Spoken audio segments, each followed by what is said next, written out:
Okay, we're going. Oh wait, my TV isn't on. Gasp. Not on. That's important. You need that. I do. Hello, Internet. It's 8:30. You are seeing the screen of standing by because we are standing by. I'm sorry, but like, why is my PlayStation? Oh, it's because my fucking update is happening here.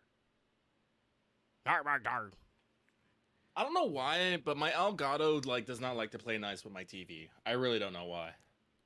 Yeah, that capture cards There. are truly a dark science. I don't understand how they work or why they work. They just happen.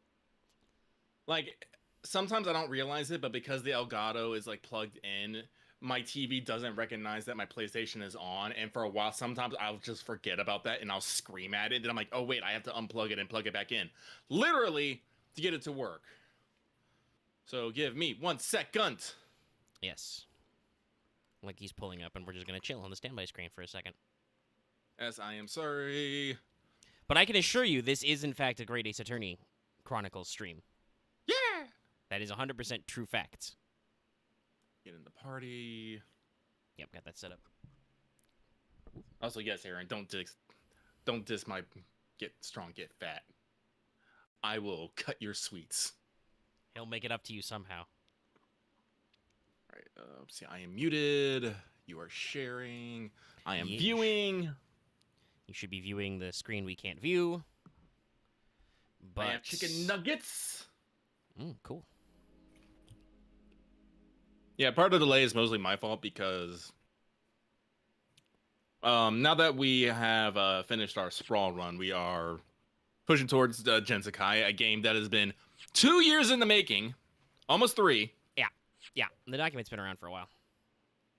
So And technically not, it's not finished. As I said earlier, we joke about, we joked for a long time back with Mages of War that was eternal beta, because it was all beta testing, basically.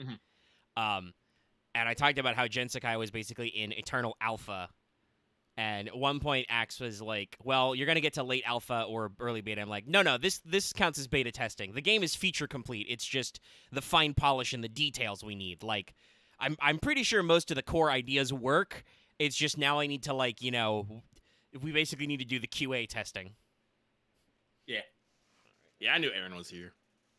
Yeah. Oh, there's quite a few people waiting, so hopefully we got some jazzed. Yeah. We gotta get there. Which outplayed me or game? Because the game was pretty quiet. Also, I do want to apologize for missing What's Up this Saturday. There is a bit of a story there. I'll tell it now. We're still at the menu. Go for it. So Saturday, there's a thing me and my roommate / best friend do. On the weekends we go out and find someplace to eat and try someplace new so we can try local cuisine. Because unfortunately, people like us who like to stay indoors, do stuff, usually don't go out and, see what all the town has to sample. So we're trying to change that in a effort to better ourselves. And so last Saturday around, noon, we went to Mexican restaurant.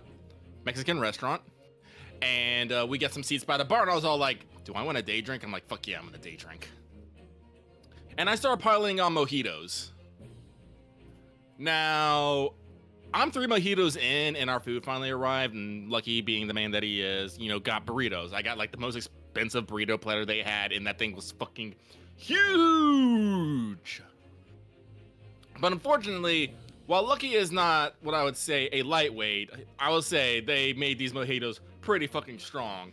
And I am slightly tipsy, and I looked at this burrito, and I thought it was a fucking challenge to me and my grandeur. So I literally shoved this giant ass burrito into me while I'm already kind of gone. And I had I think another mojito after that. So I'm 4 mojitos and 2 giant burritos down, and I'm just all like, why? I get to the car, I'm just like, yeah, why? Why did I do that? This is a horrible idea. That I honestly that makes sense, because a mojito is basically a kind of highball, it's a tall glass where you cut liquor with non-liquor. So Yeah. if they gave you a little too much of the rum. So the thing is, we got home around 2 or 3, and I'm like, all right, I'm gonna go fucking lay down. Maybe I can rest this off. before we have to stream. And by guess what? No. Yeah, no, that happens. I was like, no. So I think when I got home, I was like, Megan's like, Megan, we might have to delay for a bit. He's like, okay. And then and then I was like, later, I was like, nope, not happening. Yeah, that was okay because it was a little stormy and weird, and we did actually lose internet for a very brief amount of time. It came back way sooner than Spectrum said it would. But yeah, when you came back and said, I'm like, okay, I'll just do something else, and I did a different stream, which did okay. Yay. But we're back for Great Ace Attorney. Though, because we did miss What's Up, there is one thing I think that's relevant that's probably... Well, it's going to have been a lot of extra days, so I don't know if the thoughts will survive until next Saturday. But while I'm pulling up our... I think continue will just work. While I'm pulling up the save... Yeah, that should be right. Because we're going to jump straight into jury examination. So both of us have beaten Stray. Yes. So, yes, jurors' contentions. We're right here. So before we dive into that, I wanted to briefly discuss, I gave my very short Stray review on the Yu-Gi-Oh! Stream, but I wanted to bring it up and talk about it. Because it's not that long of a game. No, it's not. Actually, there's a achievement for actually completing it under 2 hours, which I did. That's what I did when I was laying in bed, just like, ah. Yeah, I brought that up on stream. It's a short enough game that has a legitimate speedrun achievement that is under 2 hours and is probably not that hard if you really want to try for it. Mm-hmm. But yeah, so my overall thoughts, I said, was I think how I feel about it is if you're not some kind of cat person, it's probably like a 7 out of 10. It's above average. It's very pretty. It's well made. It's kind of just a short, ephemeral experience. I think that's a good way to say it. It's just a piece of ephemera. Like you get that experience and you go through this journey, and you can't really... Obviously, you can do, like, achievements and stuff for, like, extra gameplay, but you can only really play the story once, and then you feel how you feel. Oh, yeah. If you like cats, it's probably an 8 or 9 out of 10 just because they put so much effort into just being a cat. Yeah. Jumping on keyboards, scratching things, a dedicated meow button, other random stuff like that. And I said I want to direct people towards some tweets you made when you first beat the game. Me? Yeah, because you talked about your feelings, and I think I agree. Because, like, the cat of Stray, other than because it's an orange tabby, is probably male, because that's how cats work. Like, you don't ever speak English, you just meow. You don't really, like, do a lot of affirming gestures, other than maybe you do a couple of nice things for B12. You solve some complex puzzles without prompting. That's a little weird, but anyway... Because you are a true silent protagonist, at least in the language sense, what this journey is about is kind of whatever you, the player, make it, because at no point does the game try to put anything on you, the player, right, and the player character. Right. Other characters have their own motivations, there's the, like, Outsider's Creed and whatever, but... You don't get anything put on you, and it has that kind of, like, perfect movie ending where it just kind of, like, cat glances back at the camera and meows and it's over. Roll credits. Like, there's no definitive conclusion because it doesn't need one, right? It's whatever you make it. So, I love open-ended shit like that. Oh, yeah. I did pull up my tweet here because this was definitely after I completed it, and I laid around in bed feeling very sad for reasons. And I tweeted this. I think the strongest thing about Stray is that you're a cat. You don't talk, and that means your adventure can mean whatever you want it to mean. I added another tweet here. That says it could be getting back to family, getting back outside, exploring new places, helping a small friend, helping big fans, finding a new carpet to scratch, all of the above, or even none of the above. Yeah. And that's definitely like what I felt. It's like throughout everything, I'm just all like, I'm just here being a cat. No one knows what I'm about. I have my drone friend here, and we're tight. But that's about it. And it was just like, yeah, no, you just go through this whole thing like through an eyes of a cat and not being, what's the word I want to say? Being a cat, but not being seen as a cat, I guess I would say, because all the companion bots are like, what the fuck is that? Yeah, they don't really know what a cat is, and while you have your drone buddy, you can translate. So yeah, you just talk and stuff. You just meow at them, and you get buttons for your vest. Yeah, and if you get all the memories, you get a rainbow vest. Yeah, shiny vest. And it's definitely like it's like I said, it's a truly classic style of video game. Like I would say Stray is just a obviously very modern because the graphics are very pretty and everything's very like detailed, really well made animations and all that stuff. But controls really well. It's very fun to jump around and explore. But it's definitely a very classic video game. Like you are a blank slate protagonist. All you know is you are a cat. You can do cat things. Yes. And you just do the story because that's the thing to do. And because you are a cat, you don't have any predispositions about this world. And because B12 says amnesia, as you slowly recover it, you like learn along with him. So you get to do that proper, I have no idea what's going on in this world. I'm going to learn stuff. And they drop some moments on you for emotional impact. Like I've watched a handful of streamers boot up Stray, and after you get your initial like cat simulator fun times, you press triangle and meow a little bit with your cat brethren. There's that moment when you go down that pipe and it plays the first area title screen. That usually gets people to go, "Oh, what's this?" And then obviously the emotional beat with the fucking pipe and the ramp and everything. The inciting incident really sucks you in emotionally. But then when you actually like go through that step and then the next one pops up and it's like Dead City, then a lot of people are usually like, oh, like it builds those moments naturally because you don't have any expectations about anything.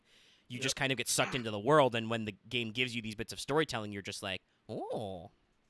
So yeah, check out Stray. I'm pretty sure you can get PlayStation Extra or Premium as a free trial right now for a couple of weeks. You can absolutely beat Stray in like a couple of days sitting if you want. Try it out.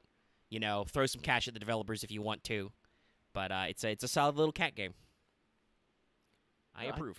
All right. I should. I think I'm gonna check to see if they actually do have a physical release because I'd be interested in that. Add to the shelf sometimes. Hey, by the way, other news. I haven't got to play it right now, but I'll probably do it after we're done with this. But I have been greatly enjoying Subnautica Below Zero. Oh, neat. Yeah, it is a little bit more of a. I don't want to say it's a little more necessarily more guided adventure. You get a big data dump of audio logs, for like motivation when you get started. And one of them is, hey, look for a radio tower somewhere. I had to actually look up what cardinal direction that tower was in because Below Zero adds dynamic weather, and I don't know if the weather was just shit like for the entire like first couple hours I played, but I was not able to see the radio mast at all from the starting location. But other than that, it is pretty easygoing, and like it's a more compact area, so you get to do a lot more like fucking around gathered materials. Like I'm already building a base and gonna build my first vehicle, my sea truck, pretty soon and start exploring plot stuff. So I'm having a blast. Yeah, but let's not have a blast because these guys blasted the black side of the scales of justice. So, and it has been 2 weeks since we did this. So get ready, kids. I am ready for the accents to be built. All right. For pity's sake, that little Nipponese oddity already admitted himself, didn't he? Ah, Bruce Fairplay, have a voice. If he said that a woman in green collapsed before his eyes, why could it only have been the victim? The man wouldn't have gone around the houses on his way back from the bookshop. Not in winter. Mm-hmm. So the poor woman was attacked from behind, was she? How dreadful. I really don't care. Can't we just wrap this up now? I got work to be doing. All right, hold on. I have to summon up my old man.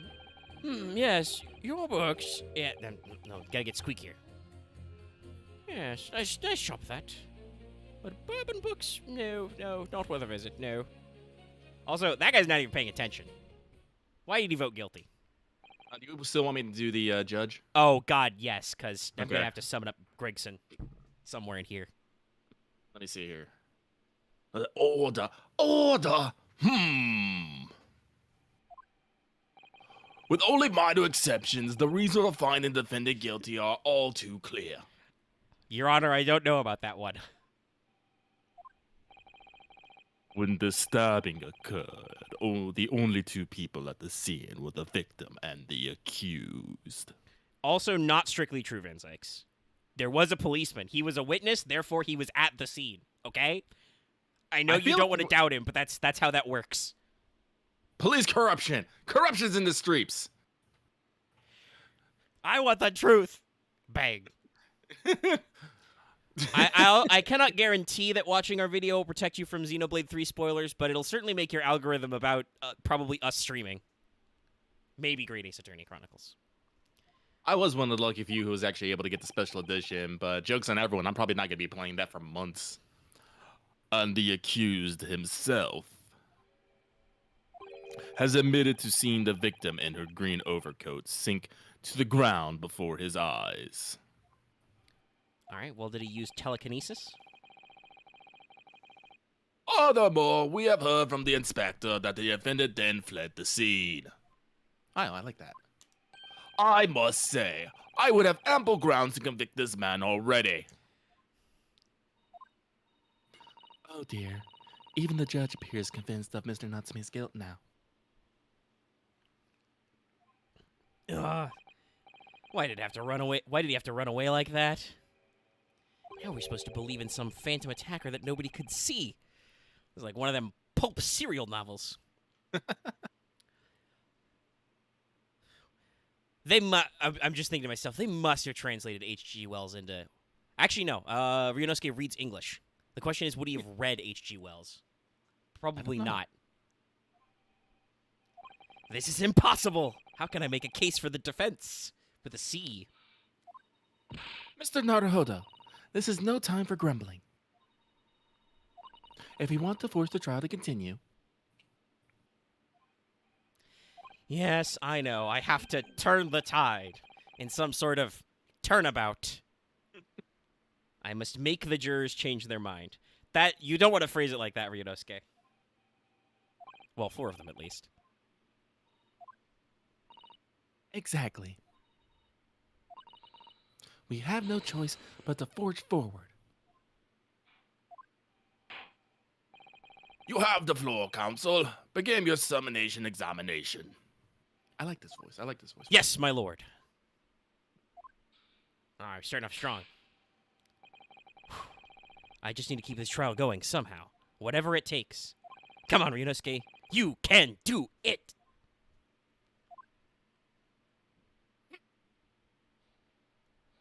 Excuse me, I literally inhaled some chicken before this.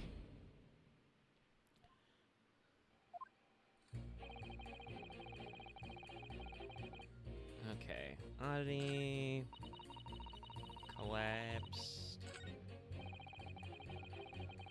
Alright, I think we need to press the people about the geography. So, it's L1? Yes. Expound on that one. But you can't deny that there are other routes Mr. Natsume could have taken back from your books. Oh yes, like if you're on the map, you mean? What was it? Calabash Road or something?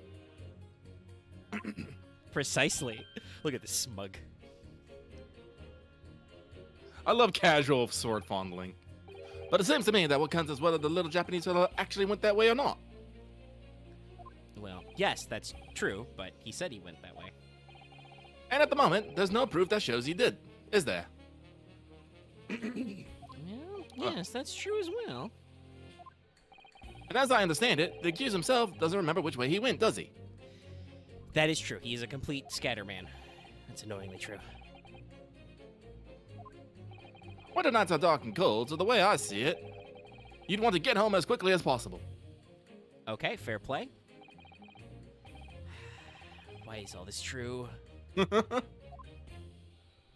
So really, the only thing that makes sense is that he went home along Briar Road. Ah! I'm supposed to be convincing you here! I've given it a lot of thought, you know. I didn't just make up my mind on I didn't just make up my mind on a whim that he did it. I mean, that's reasonably fair.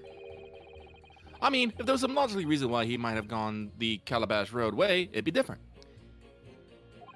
I'd be happy to reconsider my position in that case. Honest, I would. Okay, so... I mean, he seems like a reasonable sort. Yes, that seems like a tell from the game that if we can find a logical reason why he didn't, you know, like Burrito's saying, a reason why Saseki-san would have taken a longer way home. Well, why are 3 Hopes sales and reviews bad in Japan? Yes, a good reason. I don't imagine you'll be able to sway this young man's opinion without one. Are they holding out for the golden ending? Yeah, no, I was about to say, I'm I know Three Hopes is better, but it's still not the true golden ending that everyone. Well, I know I desire. I don't know if everyone desires it. Yeah, it's better about characters talking about stuff and doing actions, but still.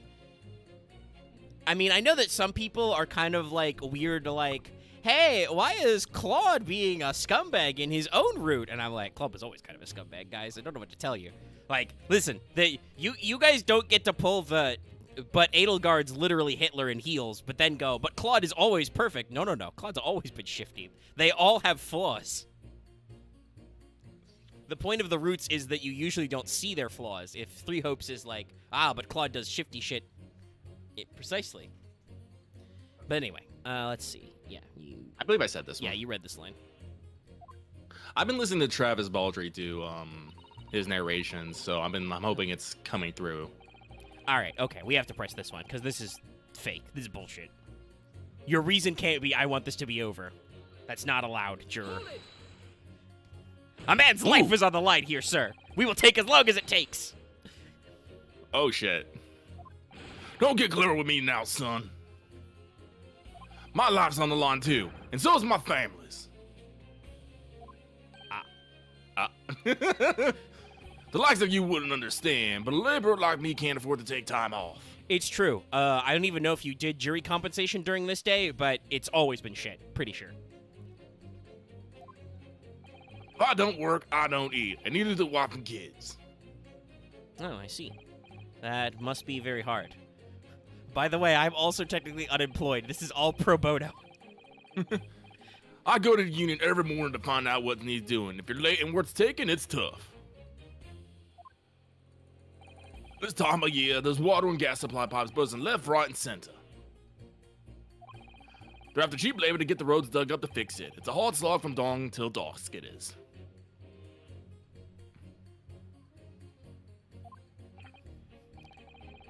So you were out digging up the roads on the day of the incident as well, were you? Please tell me you were digging up the road in question. That's right. Solve this problem for me, Beard Man. In fact, if I remember rightly, it was just around the corner from where it all happened. Yes. By that old bookshop it was. Yes. What? Nani? Another coincidence. That's right. Mearsham Street it was. All right, hold on. I'm pretty sure, but let's pull up our court record. Map. Examine. Yep.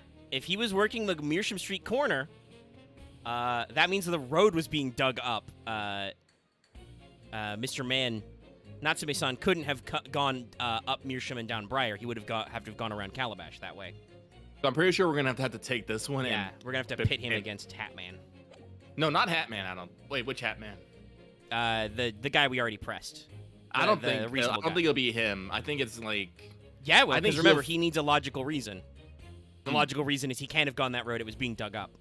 Okay, I suppose. I think so, anyway. Mearsham Street. Christ. Jesus. I like to imagine she just like slapped you in the face with the map, just. Whoosh. Yeah, I mean, our perspective has changed, so she is also standing in front of the jury, so I think she did just right in your face. Ah! Oh no, paper! On the map, Mr. Naruhodo, there are only 3 named streets. Juror number 5, I need you to add that information to your formal statement, please. What's the point in that? Can't we just get this business over with now? I don't know how to, I can't do a deep, I'm having trouble doing a deep British voice. It's hard to mix and match. It really is. Please, sir, this is important. Fine, I'll do it then. There we go, I think that's a bit better. As evidenced by earlier, I think I completely forgot how I did the old man's. Yeah, so he was digging Mearsham Street from dawn till dusk, and this guy says wouldn't have gone around the houses on his way back from the bookshop, not in winter. But I think that's because it'd be pit that guy against that guy. Try Let's it. see if it works. Oh, the music stopped, so I think that's good. Those two statements are clearly at odds with one another. At odds, counsel. Explain yourself. Please don't point. It wasn't me, I swear. Hey, what?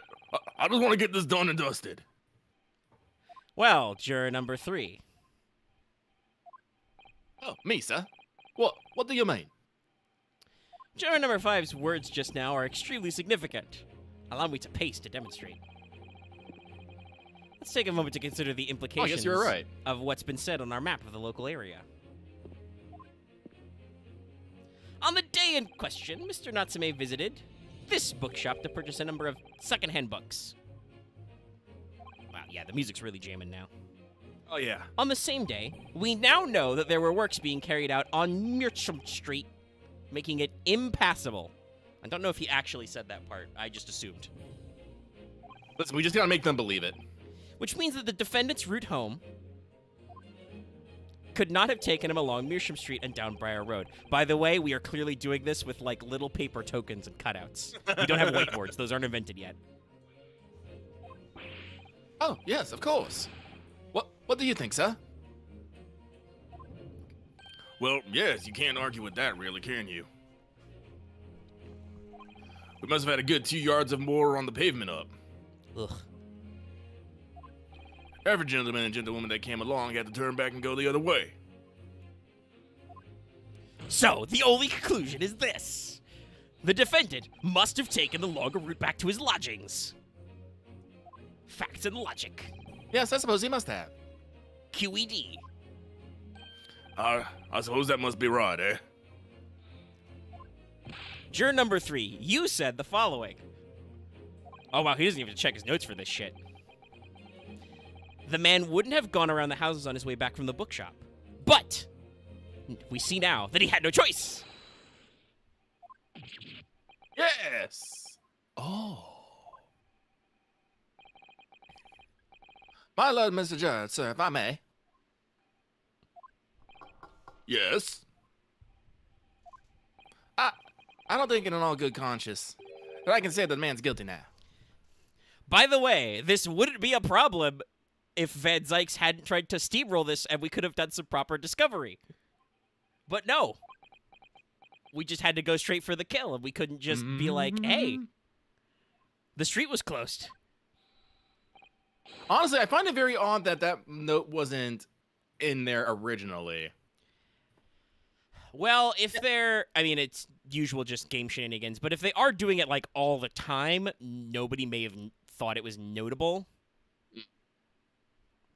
Yes, I'd like to see this continue so we can get to the bottom of what really happened. Whee! Thanks, Magic Fire. How did he get that angle all the way over there? What about you, sir? Eh, who? Me? Well, all right then. If there's a hole in the prosecution's argument, it should be filled in. That's what I say. Ooh. Big cough all of a sudden. Woo! All right. It begins, Von Sykes. Oh, well done, Mr. Naruhodo. That was wonderful. Well, we've managed to change a couple of minds at least. It's strengthened our position somewhat. Yes, and it'll prompt the other members of the jury to reconsider their stance as well. Well, Actually, maybe you should press the old man about why one bookstore sucks and the other one doesn't. yeah, I guess. They'll be asking themselves if their current leanings are really right or not.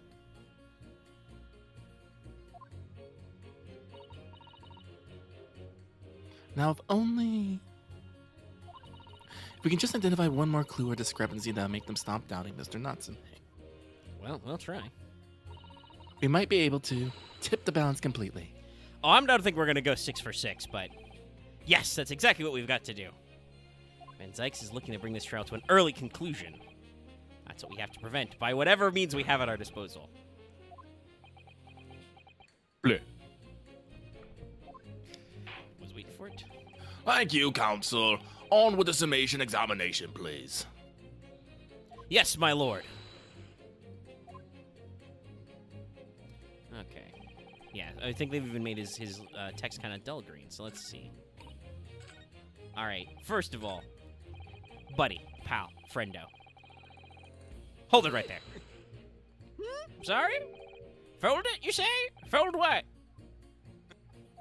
No. What I said was, hold it! What I wanted to ask you was, do you visit your books often? I like the old books they have in there, yes.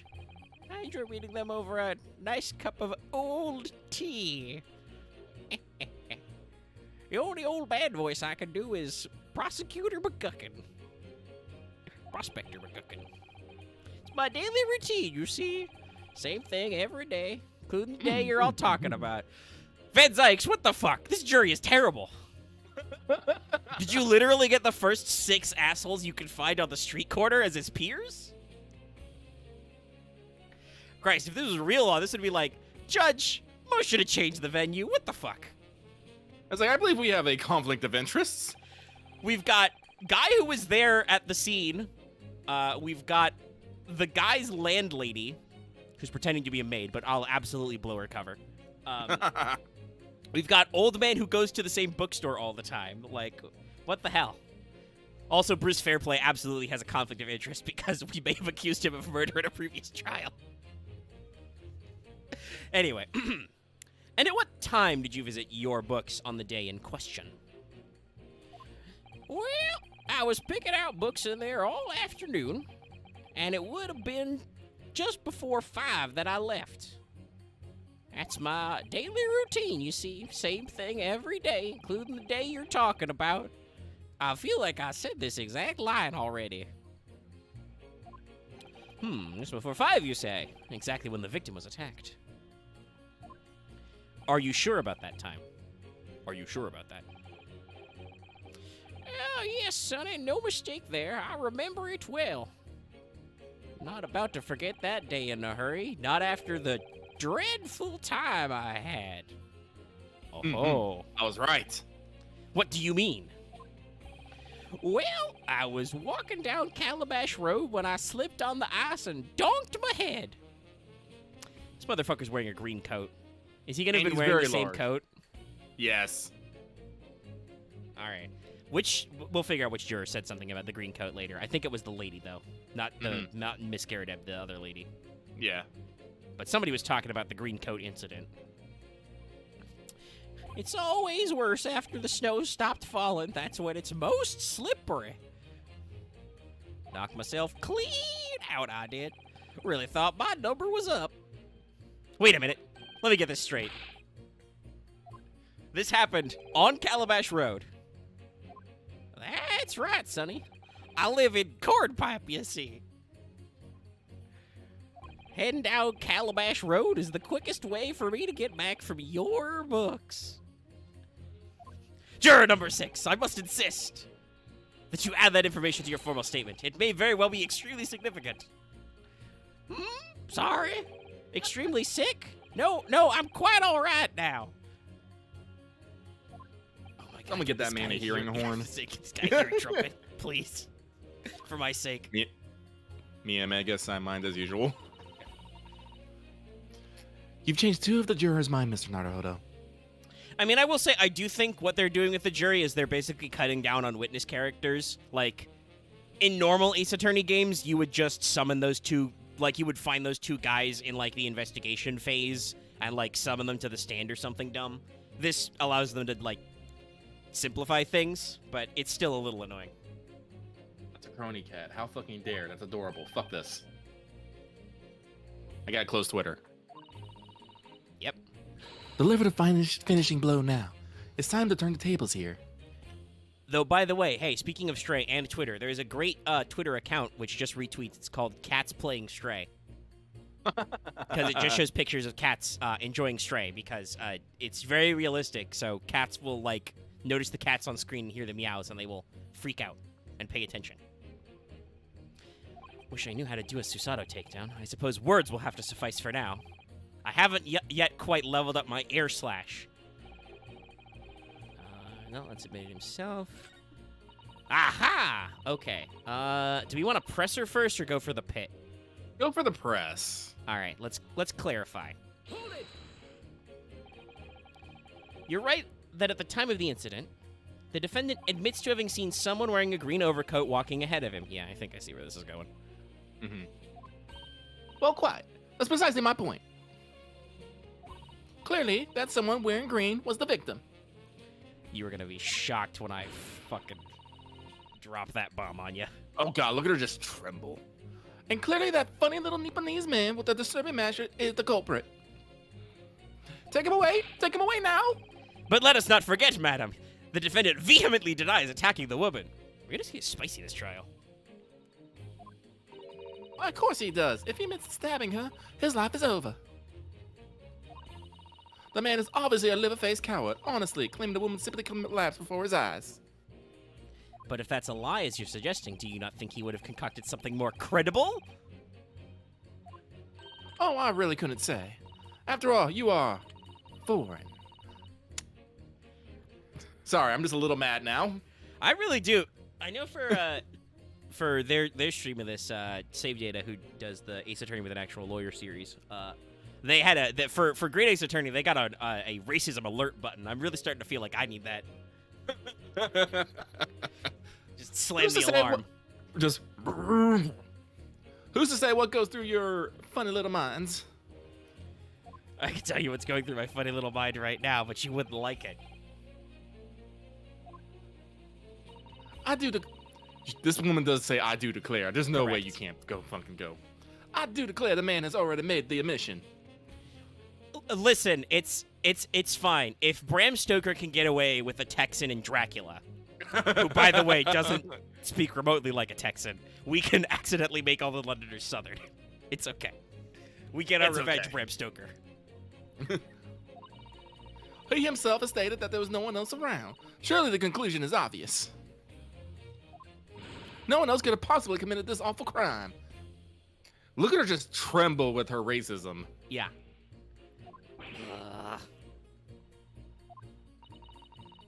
If no one else could have done it, the accused must be the man. Really, it couldn't be more simple.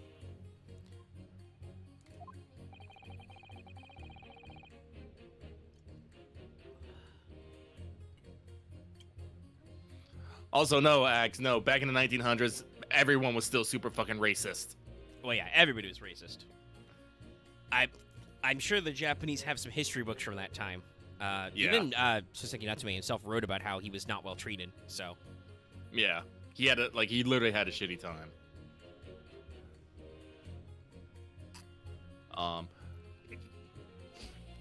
Your argument is compelling in its simplicity, I must admit. My, you are too kind, my lord.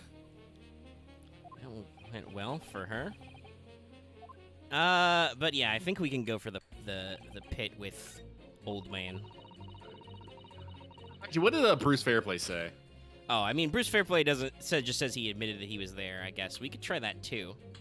Well, no, if we're just gonna go for the two. Let's see. His is slipped over, knocked himself clean out, and hers is could only have been the victim. Yeah. So I think this is the correct because the way the two statements line up. So all right, we got 5 health. Let's try it.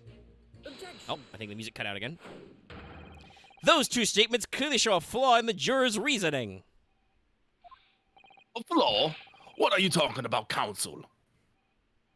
Well, juror number 2, juror number 6. What do you mean, sir? It's gonna be my idle noise for Old Man. I think perhaps the old man didn't hear you. Oh, God damn it. Unbelievable. It's not like it was loud or anything.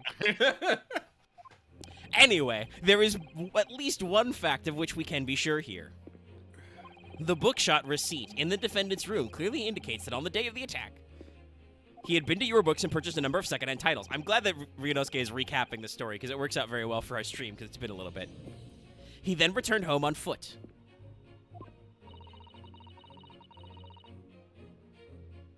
The man says he has no recollection of his return journey. Don't worry, fixed that one already. That's correct. But what he does remember is seeing someone appear in front of him on the way. Someone in a green overcoat who suddenly collapsed on the pavement before his eyes. Yes, we are well aware of all this. The poor young woman who was stabbed, obviously. Also, Axe, you're giving me a lot of credit if you think I can sound Welsh. I don't think I can. My number of English accents are limited. My accents are even less than that. Anyway, objection. Can we really be sure of that, madam? Are you sure of that? Ma, whatever do you mean? phlegm today. I'm sure you heard juror number 6's account of what happened to him that day. The same afternoon, there was somebody else apart from the victim who was wearing a green overcoat and who fell over in the icy streets in the neighborhood. Oh my racism has been outed. Texan, The first was Omega. My goodness. You mean? That's right. I'm referring, of course, to hard of hearing juror number 6. Are you really suggesting that the person in the green overcoat whom the defendant saw collapse in front of his eyes was the jolly old gentleman at the end of the bench here with me today? Yes. Or rather, that is entirely possible, yes. After all, the old man has a somewhat similar build to the victim. Well, look at that. Never mind where I got this color photograph. My goodness me. Sorry, you need to pee? Desk slam. Actually, I think this is technically the barrister. What do you call him? I think it is. Is that the site of a stair, a barrister? Banister. I believe so, yes. Banister, that's right. Banister, oh. Yeah, this is a banister type thing, a railing. And crucially, we know precisely where the old man in the green overcoat fell. On Calabash Road. Therefore, verily and forsooth, as it says at the front of my thing, if the person who Mr. Natsume saw collapsing in front of him was in fact juror number 6, it means the defendant must have taken a long route back to his lodgings. And if that's true, then clearly, the crime scene on Briar Road where the woman was stabbed was not on his way home. Oh my.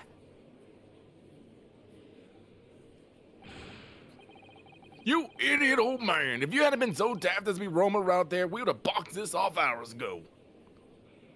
And really, what were you thinking wearing such a befuddling coat? Eh? What do you say to me? Is it a crime for the elderly to walk the street these days? Is it a crime to slip over the ice? Got a little Yoda there. Is it a crime to keep up with the latest styles and wear a beautiful green overcoat, is it?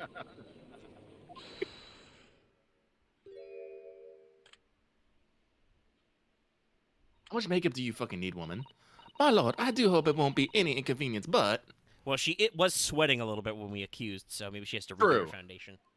I don't know. The way they used to cake on makeup back in the day, man. I don't know. Well, it's like, true. That's probably like pure aluminum or titanium powder or something. If it's white based. And she is quite pale. You like to change your linen, I presume? I do declare that I would. I should like to go call for a verdict of not guilty. Well, just push the button. I had her voice for a minute. Thank you. Lost it. And I would too. What? Is it a crime to change your mind? Is it, Sonny? Well, Sonny? I like how this is literally just the knitting old lady from the last trial. Just now it's an old guy. All right, that was 3-3. Now it's 4-2. Which means I think we can stop this part and we can continue, and we don't have to pick apart why Bruce Fairplay is being an asshole. Well, that Summation Examination has concluded with a rather large shift in opinion. The eyes 2, the nose 4. So the nose have it. Not guilty, they say. Which means we no longer have consensus among the members of the jury. Technically, we lost consensus when the 2 other guys voted not guilty, but whatever. The trial will continue. The trial will continue. Away! Objection. Oh. No! Here it comes! Well, we've been doing this for 45 minutes, so.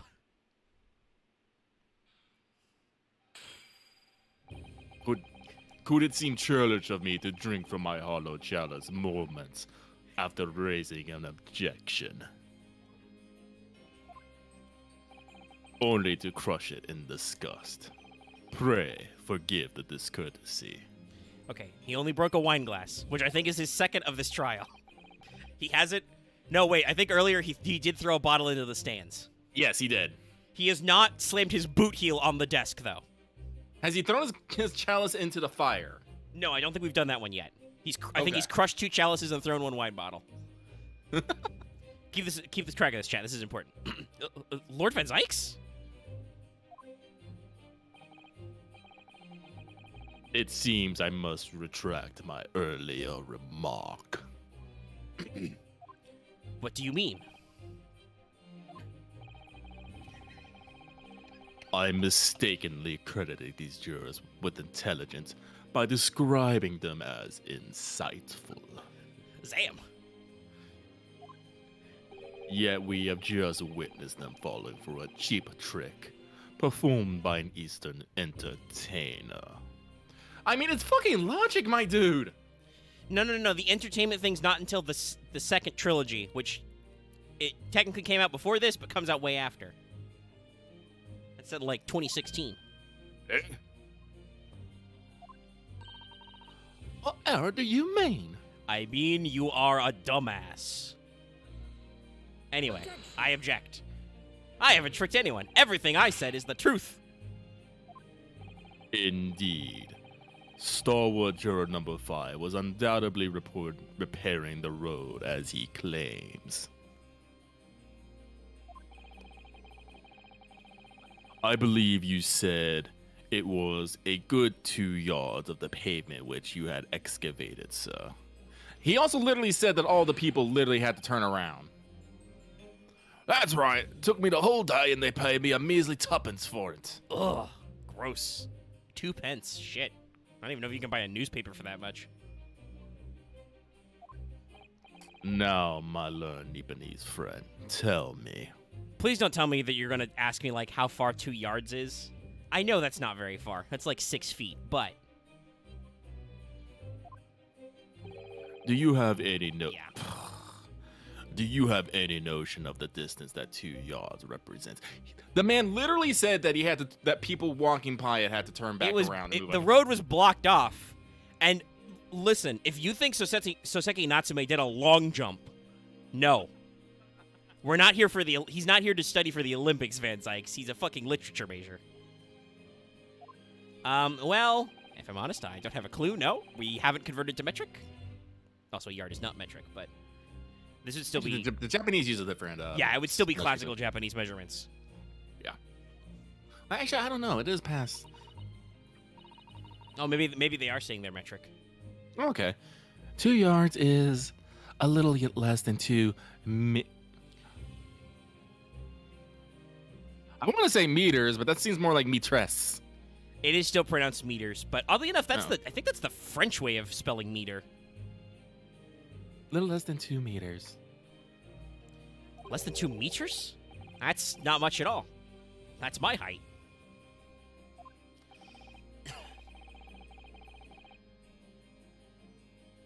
In other words. Why are you saying that people would leap road work? The dude had heavy books in winter. There's no way, because, again, Soseki Natsume can't make a standing long jump of 2 meters. I disbelieve it. He can easily make a running long jump of 2 meters, but is he going to run with books? Van Zykes, you're doing a fucking reach. This is the most bullshit reach I have seen yet. I mean, I think he's just trying to reassert the doubt in the jurors' minds. He is correct. 2 meters isn't very fucking far at all, but, like, it doesn't fit the statements. Like, if there is a dude standing on the sidewalk turning people around, you don't, especially in England, you don't fucking jump the barriers and go that way. You queue like a good British citizen. Like, I'm pretty sure there's people in the fucking ditch and all that crazy shit, too. Would you not agree, my stalwart friend? Also, he only talked about the distance across. He didn't talk about the distance down. We don't know how deep they had to dig up the road. And it's only like repairing war work. It's probably no more than a feet, but still. People probably don't want to like be stomping through dirt and water and snow and slush and all that stuff. Yeah, and if it was a burst gas or water pipe, yeah, it would be gross and cold, and you wouldn't want to do it. Yeah, no. So no, Van Zykes, you're fucking. I love your style, man. Me? Well, I can't say that you're wrong, no. What?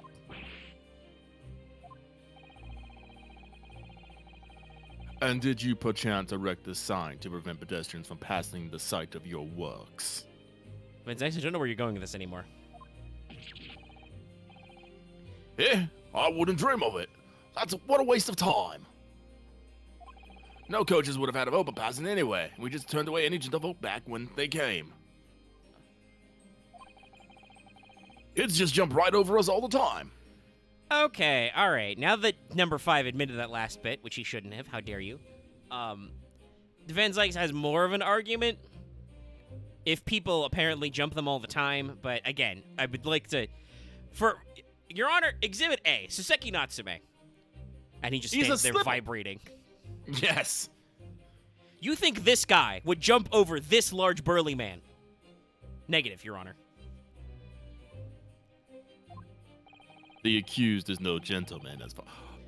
You motherfucker! Yeah, he's just gonna be classist and racist. Van Zykes, I'm taking away like fucking 20,000 franc points away from you. The accused is no gentleman as far as I can see. I have little doubt, however, that he could spring over a 2-yard trench in his meanderings around town. Van Zykes, as the defense, I do.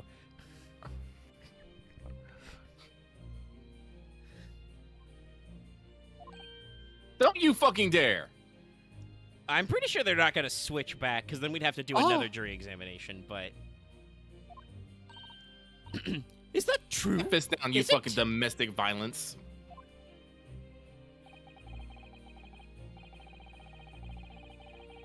The incontrovertible truth is that the books just purchased by the accused were found at the scene. So that whole thing was just an extension to try and dismantle my argument that you didn't need to do because you technically still have actionable evidence that he still was there. Thanks, Van Zykes. I feel like the writing team felt they needed to add a couple of paragraphs. They didn't really. There can be no back that on his way back to his lodgings. Mr. Natsume walked down Briar Road. Crushed in a single sentence. Not entirely, but still. And old man. Cold man? You can talk? I thought you just stood there and were silent and said bleh. You said that around 5 o'clock on the day in questions, you slipped and fell on Calabash Road. He was knocked out cold. I mean, that doesn't help us, but... Pray, was there a All right. Pray, I mean, you can't say he's not suspicious. He's very shifty. He is very shifty, but you're not supposed to fucking lead like that. Actually, that's a good question. Technically, we're not supposed to do any of this because in modern trials, you don't interact with the jury in this way, like only during opening and closing. You are correct, though, that normally you can't ask leading questions, but I don't know. Does this count as cross-ex? No, the jury's not hostile. Yeah, so he probably shouldn't be phrasing it this way, but we're in oldie times. Oldie times. But that would be an objection. Yeah. Suspicious looking Nipponese behind you at the time. Oh. I can't say as I remember. On account of being knocked unconscious. You literally suffered head trauma. Are concussions a thing yet? What's the new phrase from football? CBT? Some brain trauma? Concussive brain trauma, I believe it is. How about a wager, my learned friend? You say it was this old man the accused saw. Yeah? But I will lay 1,000 to 1 against you being able to prove it. Well, no bet, because you're absolutely right. I cannot prove that, but also I'm the defense and I don't need to prove shit. You have to prove beyond reasonable doubt, my dude. Well, his unreasonable doubt is I'm fucking Van Zykes and I'm a fucking vampire. Order! Order! Lord Van Zykes, explain yourself. My lord. If you had such a trenchant argument up your sleeve, why in the world did you not prefer it during the Summation Examination? I'm pretty sure because he can't. Yeah. Bleh. I wanted to give this young foreign student the sightseeing experience he no doubt came for. I wanted him to see for himself how the opinion of the jury is so readily swayed. Well, I mean, we true facts. literally did this yesterday. Yeah, Or I the day mean, before we yesterday. did a couple of swings. Ugh. But my hospitality has its limits, and they have been reached, I feel. I mean, I don't think he ever throws the wine glass or bottle at us, so he's not the worst prosecutor we can run into in this game series, this franchise. I mean, I like the cut of his jib. I just feel like these are some... The fuck? Oh, he's gonna throw his cloak at us. So, my learned friend, today's sightseeing tour of London is now over. Shit, he's taken off. He's no longer holding back. He's taken off his weighted clothing. We're now in phase 2! What are you talking about? My lord.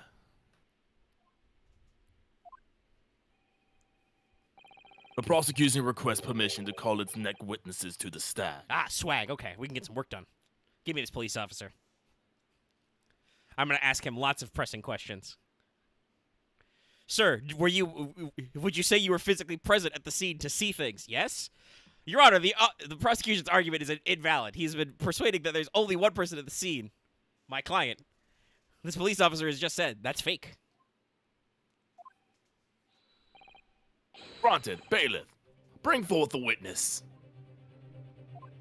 It's next witnesses. Mr. Naruhodo, do you not remember? I feel like this is building up to a to be continued mark. The violins are going crazy.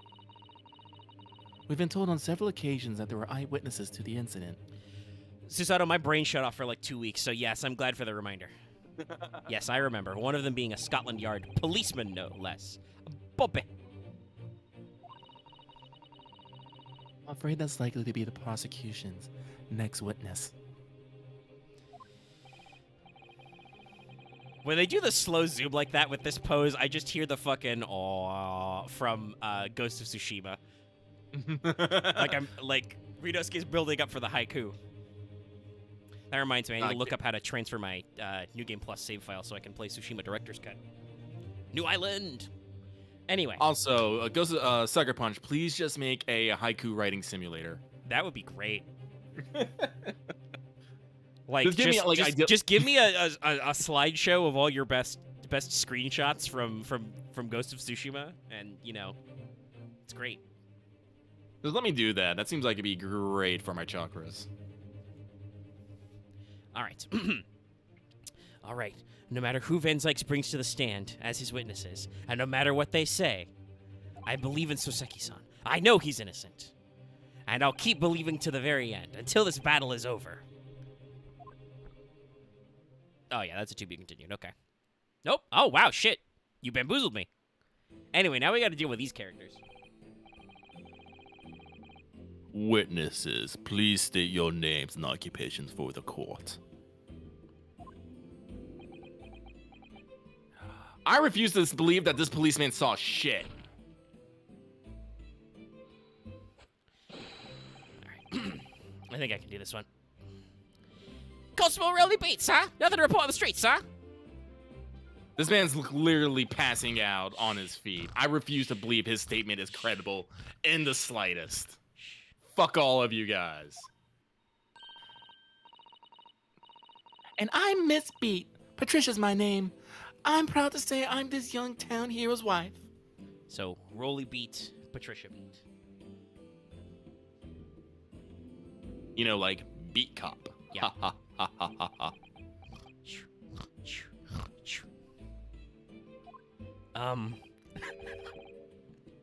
Ritos, you can't just ask a couple that. What's the story here? Look at that dent on his helmet. Uh-huh, yeah. That boy He's got a got couple fucking dents. clobbered. Yeah. Well, in truth, we've not been married long. In fact, we celebrated our first anniversary only the other day. Also, lady, I have questions. How are your eyes doing that? I want to know. I've always liked strange pupils in anime. I always Yeah, thought they there's were a lot neat. of fun ones. I will always remember Yuko from Kill la Kill with her fucking rifled eyes. Yeah.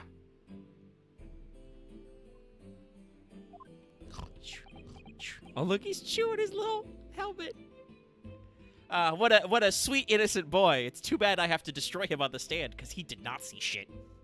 Right, there's no fucking way. It's Doctor Who scarf-wearing motherfucker. No, it was your husband I was asking about. He seems absolutely knackered.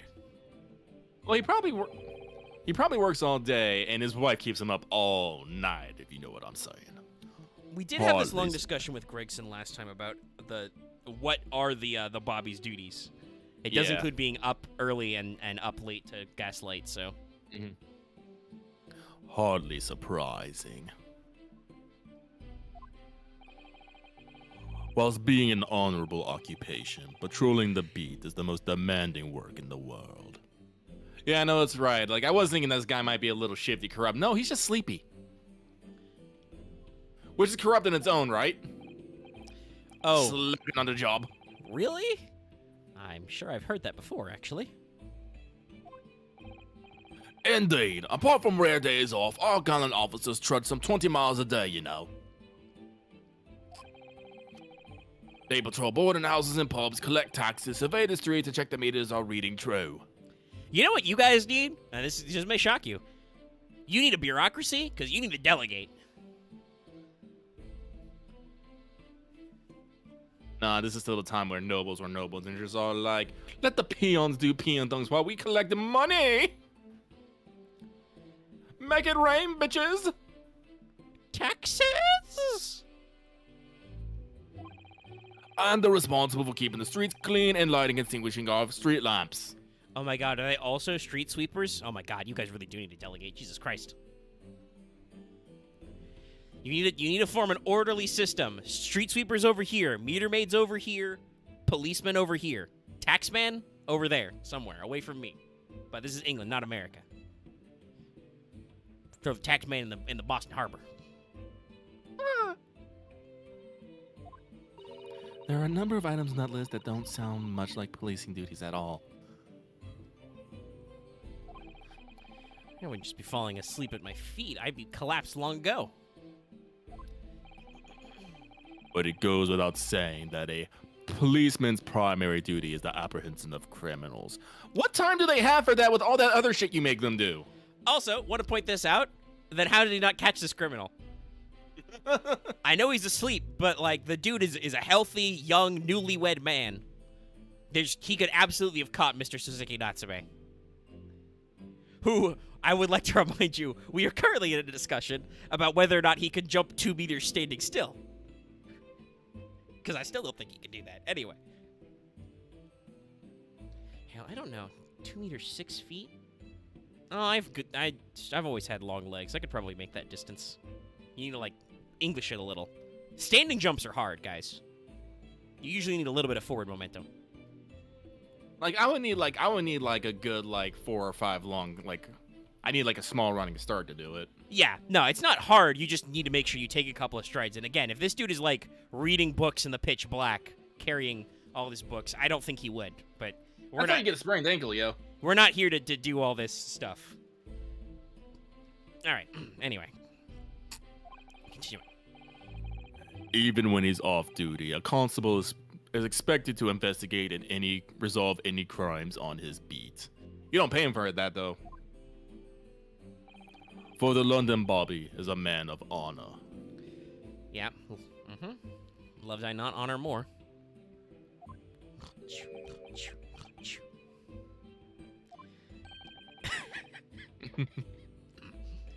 And a man of slumber. Fuck yeah, scrolls. On the day in question. Objection. When do I get a scroll?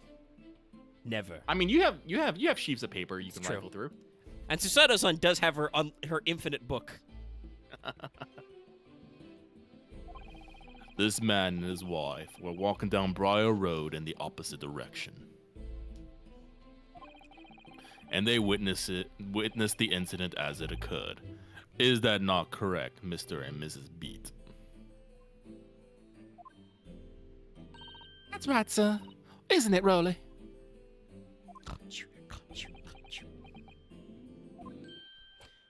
Constable Verily beat, sir. Another report on the street, sir. I feel like this is his default response because he's constantly sleeping. Nothing to report, Professor. Also, what are his pupils doing? They're just I could watery, see. I want to say. Yeah, I think, he's just got sleepy, watery eyes. What a great witness he's going to be. Very good.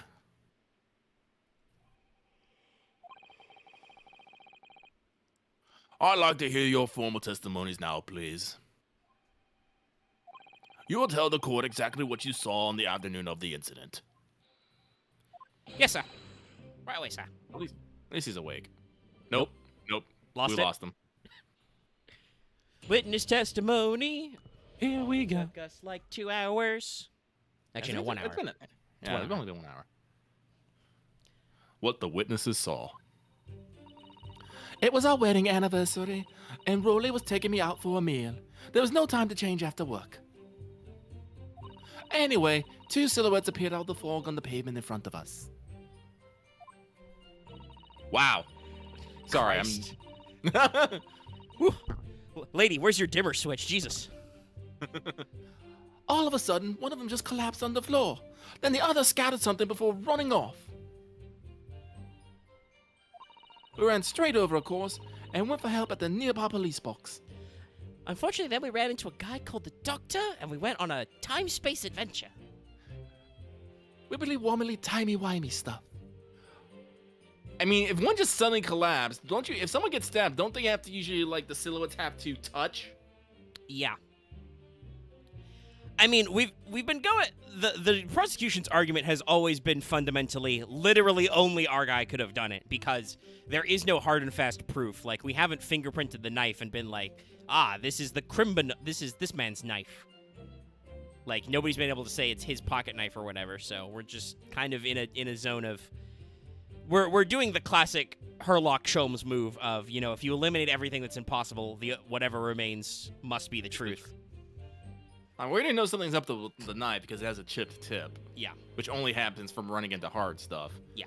And the woman didn't bleed out at all. So we know something's already up with the victim. Yeah. But we haven't reached that point yet. No, we're working on that. It was definitely that Japanese man in the dark. Interesting. She actually says Japanese. Rolly and I both saw him clear as day. That could Sorry, be what's like going saying that her voicing is rougher, because the drift from Nippon to Japan is like you filter that through a couple European languages. Really? Like I think it comes from the Portuguese first, and then it Really? translates into English. Yeah, because obviously, like in Japanese, it's Nihon Nippon. or Yeah, Nippon. Nippon. Yeah, so I'm pretty sure it must have been the Dutch or the Portuguese, because they were the ones who were really in Japan first. And, you know, as you do, you ask the locals, hey, what's this called? And then they give you the answer, and you're like, cool. I can't pronounce that.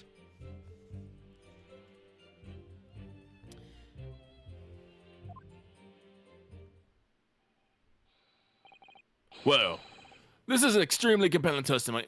I must say, it is not. Your Honor, They literally didn't see who it was. also, Literally. he didn't, the police officer, the prosecution's trusted witness, didn't state a fucking thing. He is asleep. Oh my god. Ugh. Oh dear. This policeman and his wife are claimed to have positively identified not the man. They didn't. They didn't. Well, I mean, she did say it was definitely the man in the dock. Now, how the fuck she could say that, I don't know. Maybe her star eyes give her dark vision. That's it. She's secretly an elf. We're in an kinda urban looks fantasy elf-like. the whole time. I mean, that'd be pretty amazing. I would love to see, like, I know you're talking about, like, mages of law. But I think that'd be fucking cool. Get some fucking Ace Attorney, urban fantasy and shit. Yeah. I If mean, the testim- magic this is not a spoiler because it's proven in the second case of the first game. Magic exists. Ghosts are real. I don't think they're usually admissible in court, though. If the testimony is true, It is. it just means there's two fucking silhouettes. The alternative course of events that you establish in the Summation Examination will be quashed. That is true, if their statements are correct. It's death knell, in fact. Is it Neil? No, it's Nell. Knell. Death knell. Yes. It's one of the, yeah, it's a very English word. I don't know why we spell it that way. Maybe it's the Normans' fault. Because that alternative was never viable in the first place. Blech. Objection! Lies! Slander! Just throw your whole sword at him. Just. Hey, listen. My good friend Kazuma cut a dude's top knot off from across the room. Listen, we can work some stuff. Instead of a desk slam, I could just obliterate the bench with my katana. I do hope one, and I know it's not gonna happen. I just do one in case you just fucking slice the desk in half. Objection! Shing! I'm fairly certain Ryunosuke is too balanced for that. I would love an objection sprite where he like cuts Van Zyke's little scroll. Objection! You're full of shit. Shing! What an unfortunate bechancing, and on your wedding anniversary too. This guy's gonna do great for my writing thesaurus. But chancing. Oh, I know. But I still managed to go out for the evening with my mind. I thank the Lord for that. She's hiding her ears. She's clearly an elf in disguise. I was about to say she's one of the Fae. Gosh, the life of a London Bobby sounds very hard indeed. She's a Leon Shi! She's sucking this man's life juice! Indeed. However. Actually, I'm trying to remember more of the fair folk, the English fair folk. I don't know that many. This Crocs examination will be over in minutes. You may well have time to rest this afternoon. Not if we have anything to say with it. What do you mean by that?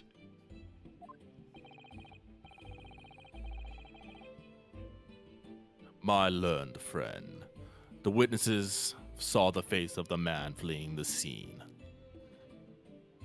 Oh, we'll see about that one, Chief. They are testifying under oath that it was without a doubt the accused, Mr. Soseki Natsume.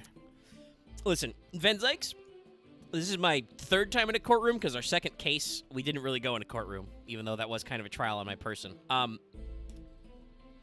Every motherfucker lies. You think this is the first time I've seen somebody commit perjury? Wrongo. In fact, did Mr. Fairplay say some? Didn't he lie at some point on the stand? I know the coachman definitely lied. You were there, Van Zykes. You were there, Mr. Bruce Fairplay. Kind of weird how you're back as a witness or as a juror. Pretty sure that's illegal. Really feel like this deck is stacked against us. Just saying. And one of these witnesses is a policeman, no less. So you appreciate the gravity of the situation, I'm sure. This case is stacked against us, and once again, pretty sure this is pro bono. Unlike Mr. McGilded, who at least threw like 3 or 4 gold coins at me, I'm pretty sure Mr. Natsume is flat-ass broke, and literally the only thing he can pay me in is old books. He can give me his cat. Except that man's so tired, his wife has to do all the talking. Enough preamble. Counsel for the defense, commence the cross examination, please. Yes, my lord. All right, let's do cross-ex. I think we're just going to press everything from the top. Yeah, that's what we gotta do. Where did you go for dinner? No time to change after work, you say. Are you also a member of the police, Miss Beats? No, sadly not. It's a job for strapping young men only. Women and children, the elderly can't even apply. I don't know if women can vote, actually, yet. I don't think so, if it's, like, early 1900s. Suffrage was a little bit later. Yeah, well, in America, suffrage wasn't until, like, the 50s, 60s. I don't know how it was in Britain. Actually, are citizens even allowed to vote on anything right now? Oh, yeah, no. Parliament and everything, yeah, that's the House of Commons exists. Oh, yeah, House of Commons, that's right. It's a House of Lords and House of Commons, Yeah. That's right. This is post House of Commons, so yeah, there is a large democratic bloc in England, but also Queen Victoria's still alive, so she can't really do a lot, but she does get to be bossy. Well, that's like the Prime Minister of Japan. I mean, the Emperor of Japan. Yeah, Because Japan still has an emperor, but it's mostly a what's the we word I wanna forced use? them to become a constitutional monarchy, and we made them at nuke point say your emperor is not a god, actually. Please. Yeah, I know. So they retain a royal family, but they're mostly figureheads, and I do believe they have some sort of power, but it's like not legislative. Yes, it's mostly more. It's probably much more like social, Ceremonial. And, ceremonial powers. Yeah. But basically, like that's why how they change their eras is every time the emperor changes. Yeah. Oh yeah, actually, do we have bios for these people? Let's check the court record. People. Holy shit, we have a lot of people in this case. Yep. Willie Beats.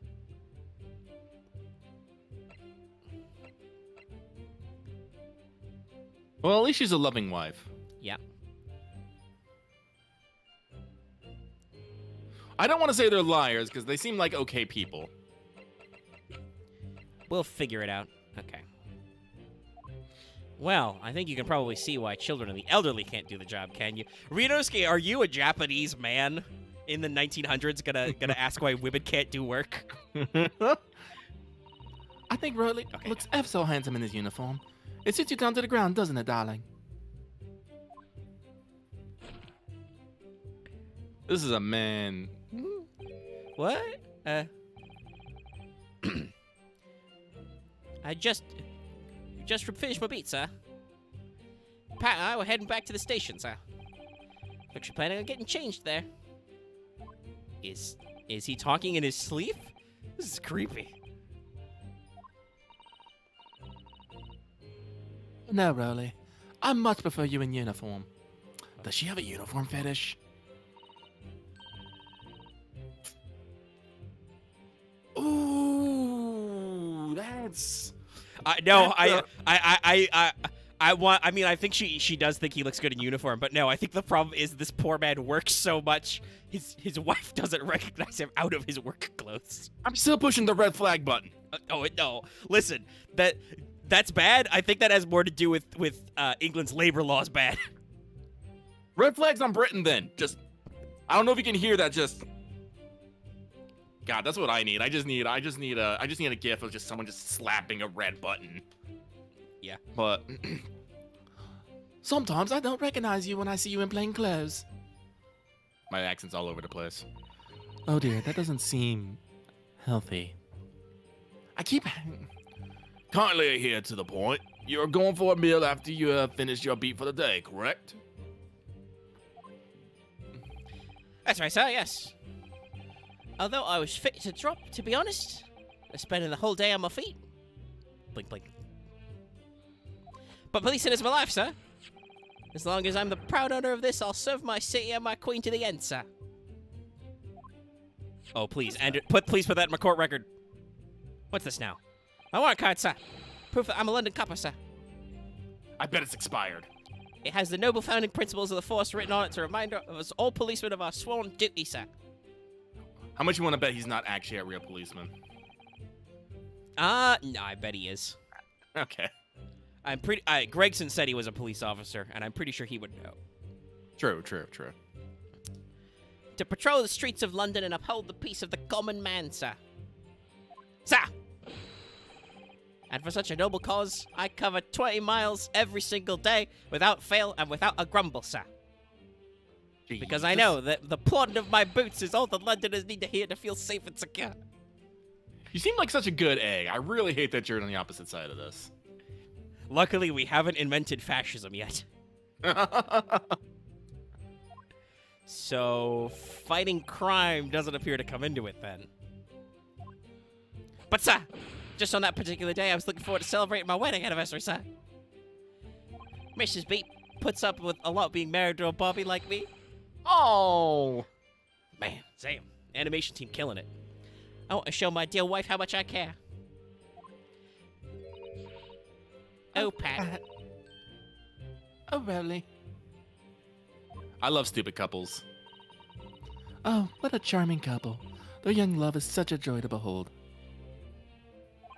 If a little over the top, perhaps? No, listen, stupid couples are the best couples.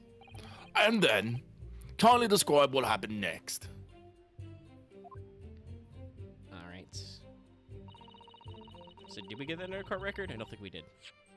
Zam, maybe later. Maybe later. All right. Okay. This is important. 2 silhouettes. That's right. They were coming towards us, walking up Briar Road in the opposite direction. I'm looking at the sleep man for when he's going to freak out, because I'm pretty sure that's our only way out of this. Oh? Ooh. Man, this is fucking sinister. Yeah.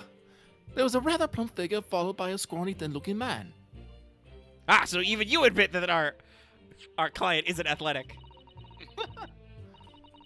That does sound exactly like the victim is pictured in this print, and like Mr. Natsume. She does have a stupid little hat. Yes, unfortunately it does. It's okay, her hair is dumber than her hat. I understand why she wears it. And you're certain that at that time there was nobody else nearby? Oh yes, quite certain. It was quite dark, but there are streetlights on Briar Road, you see? There was nobody else around at all. Isn't that right, my darling? I'm pretty sure he's gonna get whiplash. What? Yes, that's right, of course. There was a light fog on the ground. But Briar Road is dead straight. You can see a fairly long way down the pavement. And there's a street lighting as well. I didn't see any other pedestrians.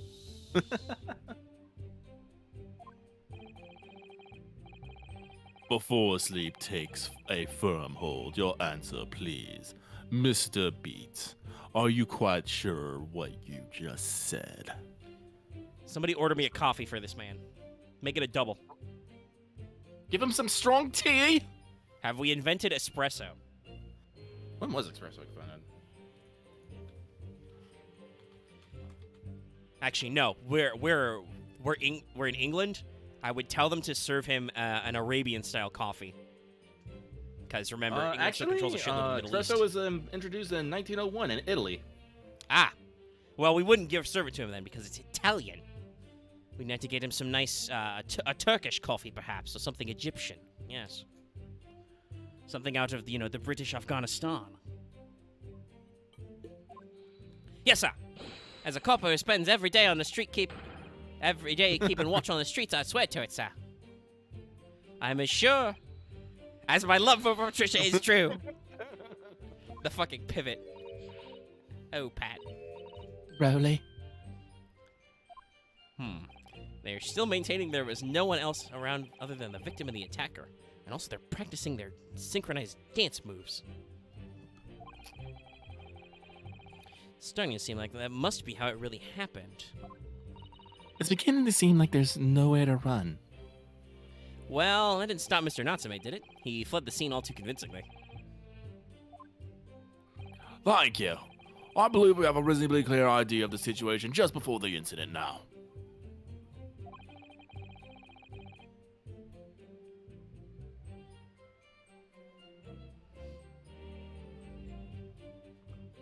What happened in the crucial moments that followed? Sorry, I was approving messages because someone said idiot, and YouTube was like, Yeah, I need to turn that down a little. I said that so that we could hopefully get blasted less by, buy Bots. free porn or whatever. But it's a little inconvenient because our audience can't not say fuck because we can't not say fuck. Anyway, yep. Did the read. All right. Well, this is also important. Just collapsed, you say? What? No. This is not what I wanted you to focus on, Venus. Whatever, we'll go with it. Scattered something. What do you mean by that? Well, I couldn't quite make out what it was at the time. But when we got closer, we realized what it was. Do you like books that much? Anyway, darling. I swear I am hearing his neck crack every time. There is a little bit of a crunchy noise. What? Oh, yes, that's right. It was some old books. It was. I see. Old books. Channeling this man's sleepy voice is very easy for me. Yes, sir. The culprit had dropped a number of them, all around where the victim lay on the pavement, sir. Indeed. As clearly pictured in this photographic print. Why is it in color? That rotten Japanese man did that when he did the deed. Oh. Let's not forget that it remains to be established that the defendant was indeed the attacker. But we saw him. It was a man in the dock without questions. The mustache, the hunchback, the cat-like eyes, the taut mouth, the snub nose. Everything, sir. I mean, that's a very apt description. Yeah, I mean, I gotta be honest. I don't think we can say they didn't see Saseki Natsume there. But we still have him on the fact that they have yet to prove that he did the shankening. Technical term, the shankening. Any more insults you want to throw in there, buddy? Right. He looked down at that poor defenseless woman with those terrifying, intense eyes.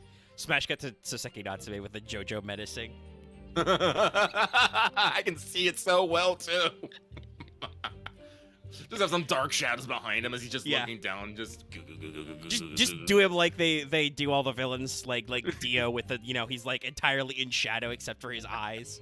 Yeah. I know it's mean to Mr. Natsume, but I can absolutely see it. And then suddenly threw his books on the pavement and ran away. His stand would be I am a cat. It would be.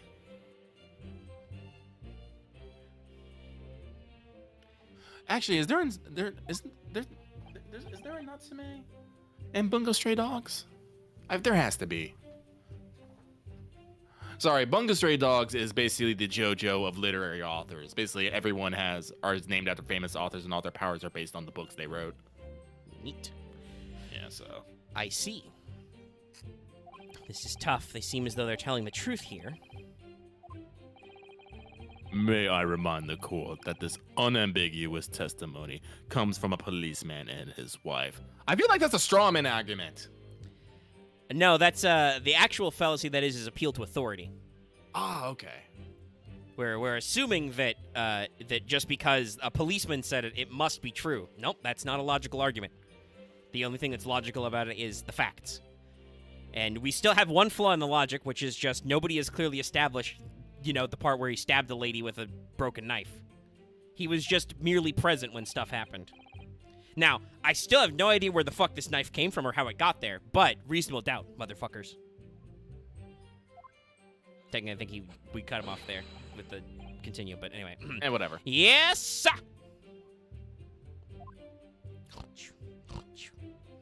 I'm just waiting for this man to fully collapse. That'll probably be his breakdown. Will he fucking passes out in the box? He This is why swoons I'm into gonna Patricia's arms. Yes. Well, let's press here. Yeah. Renosuke's What's not gonna police know what the box? fuck a police box. Oh no. Oh, this is a good question. Did they both go together or did they split up?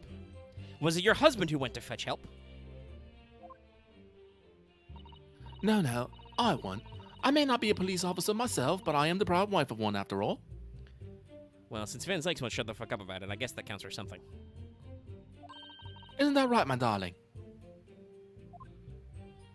Yep, You're right. I do. I hear his bones crunching every time she does that. He's gonna get bonitis that way. What? Oh, yes, that's right. I asked Mrs. Beat to go. I was off duty by that point. But Bobby's never truly off duty, of course. So I felt obliged to stay and guard the scene. This I guy's refuse just to believe that you stayed alert and awake, waiting, doing nothing. Fuck no. Very laudable, Mr. Bate. Preserving the scene of a crime is a task of considerable importance. That's what I said, Patricia, you see? I told her where to find the right police books. Forgive my ignorance, what exactly do you mean by the right police box? Depends on a crime's location, you see. As to who this might be deals with it. Where the woman was stabbed wasn't actually on my beat. So I told Patricia the way to police books for the beat. The incident fell into she could go and report it. I ran there as quickly as I could and asked for help from the Bobby on duty. Her accent's all over the place. I'm trying it, guys. That's okay. There's nothing more potent than a young couple in love working together, you know.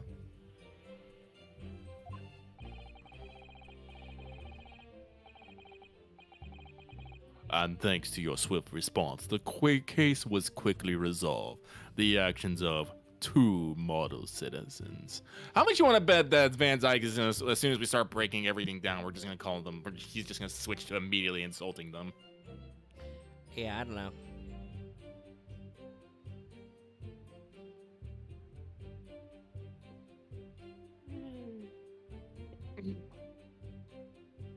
Sorry, I'm scrolling through our... Oh, here we go. Okay. Allow all comments. There we go. I'll save that as our default. Because apparently banging is something YouTube thinks we need to double check first. Please, you're making us blush. Isn't he, darling? Crunch. Oh. Yes, sir. What Patricia said, sir.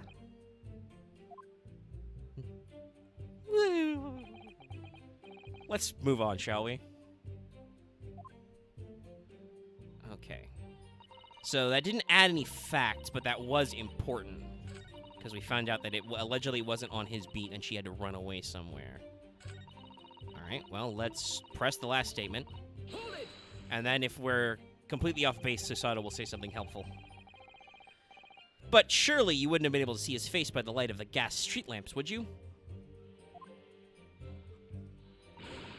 We absolutely could. Our Londoners have exceptional eyesight, I'll have you know. Just... God, this poor man. The whiplash. I love how they have a couple, like they have matching scarves, though. Yeah, it's also the same material as her bow, I think, to show you that she absolutely made them herself. Mm-hmm. Right. Oh my god, she's still doing it. Stop, he's already dead! The light from the street lamp was more than enough. And my husband already told you that the fog was only light, didn't he? Yes, and what of the fog? We're famous for it across the globe, I believe. Correct. But it's an absolute menace to those who have to live with it, of course. Oh, it is, it is. When it's thick, you can't even see the end of your own arm. Indeedy. The old London pea souper, they call it. Because it's literally as thick as soup. Yeah, alright, I take your point. Now, could Please. you stop shaking your husband about? I'm concerned for his bones. The constant fog makes our eyes very sharp, you see. At least she's not spreading that lie about carrots. That would be anachronistic. I know before the times. That wasn't until like World War II. Yeah, that's what I meant. Anachronistic. It would be, Yeah. it'd be ahead of its time. That was by the way, if you've heard that, that was an urban legend started by the British to throw the Germans off the fact that they had invented radar. That's why they could see German attacks at night. Magic radio waves. It had nothing to do with carrots. I do think carrots are good for you, but just I don't think they have anything to do with your night sight. No. That's why we can tell you for sure and certain that it was that little Japanese man we saw.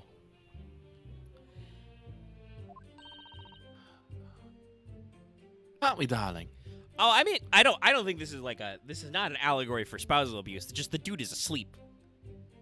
He has like the first couple. That was complete domestic violence. No, this is just a very energetic wife who. Yeah, A she's very energetic, and wife. her husband is just asleep. So like, she uses the scarf as a leash just to lead him around, so he can sleep standing up. Crunch. What? What? Yes. It was the accuser, no mistake. The mustache, the hunchback, the cat-like eyes, the tall mouth, the snub nose. I'm mistaken, sir. As far as this couple's testimony is concerned, there can't be any question. So we're pretty sure that they saw Soseki-san running away from the scene of the crime. So that's it, is it? That's their entire testimony? What do you think, Mr. Naruhodo? Well, I hate to admit it, but on hearing the testimony, it really does seem though as Mr. and Mrs. Beat saw what they thought they saw. Mr. I Natsume feel like running we away need from to the scene on Briar Road. We need to present the knife, I think. Yeah, I just don't know what statement. Yes, I feel the same. So if that's true, where does that leave us? Like, because at no point in this testimony they actually say they saw the stabbing. Yeah.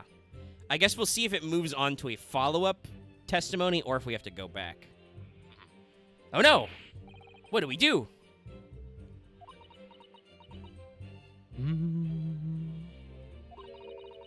If Kazuma-sama were here. Oh, he would have already cut like 5 people down.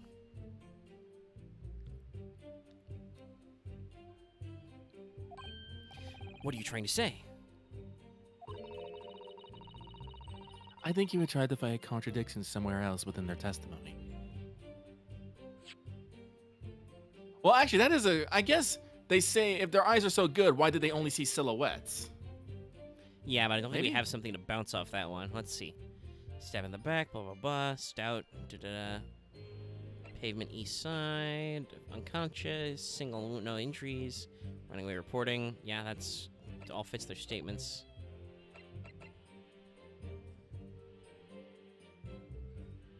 I'll go back. Let's see if we can keep going forward here. 3 books. And then it's just the knife and the proof, so yeah. What do you mean somewhere else? Aha! The statement about me seeing Mr. Natsume is unequivocal. Calling that into question won't help.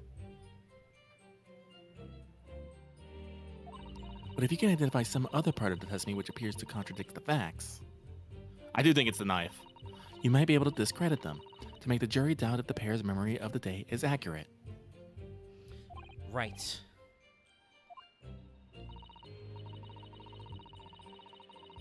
Put simply, we must focus on finding a discrepancy in their statements somewhere.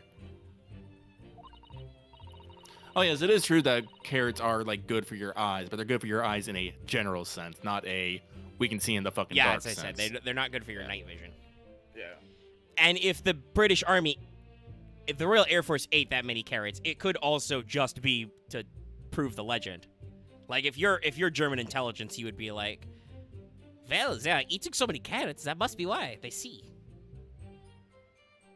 Actually, would there even be a food that could improve your night vision? Because it's just to do with your cones and rods. Well, yeah, no. Basically, your eyes just dilate to take in the more ambient light. I guess technically So- general eye health would mean your vision stays good at night, but it's not like taking cat eye in Fallout. Ugh, why do I always seem to be so up against it? Because the story loves underdogs. Oh, okay. All right, she's got something. Mr. Loisa, can I ask you something? Yes, of course. What is it? Well, you keep asking us all these questions about everything we've told you, so... It seems like you don't believe our testimony. Is that right? Is it? Well, out with it. What? No. It's not that at all. I'm just trying to get all the details. I was a policeman, remember? And I know what I saw. This is stupid cute. Yes, and we have the jaunty music for it. Oh, yes, please, add an extra detail. I remember every last detail, everything. Like... Oh, I know. What about the books the man dropped? I Is love she gonna give details, a come on. wrong? Ooh. I can take it in names of every single one I could. Every single one. No. And you dare question how reliable my testimony is? That will do, Miss Bate. No, it won't do at all. That Japanese lawyer had no idea what I'm doing. I'm sorry. I'm glad I'm not actually there. I'd just be kneeled over with my face in my hands, like I can't handle this girl. Yeah. In the best way. No, I understand. Listen, hey, that's why you're not a real lawyer. Very true. You unfortunately, TV and books and everything have lied to you. You have to play it pretty straight-laced in the courtroom. You can get out some zingers, but emotional outbursts gets you held in contempt. You got to play it cool. I am not. Oh no, she's going back for it. No, again. Even if I decide to forgive him for insulting us, don't think for a moment that Rolly will. I don't think Rolly knows what's going on. I didn't mean to cause offense. Please put your husband's fists down. I feel like I'm about to be assaulted here. Perhaps you would like the opportunity to supplement your testimony, Miss Bate. Yes. Give me extra testimony. Might that appease you? Yeah, Van Zyke is gonna be all like, "You stupid girl." I mean, Oh, yeah, thank you. actually, he could possibly raise an objection. Oh, thank you, my lord. That will settle things nicely.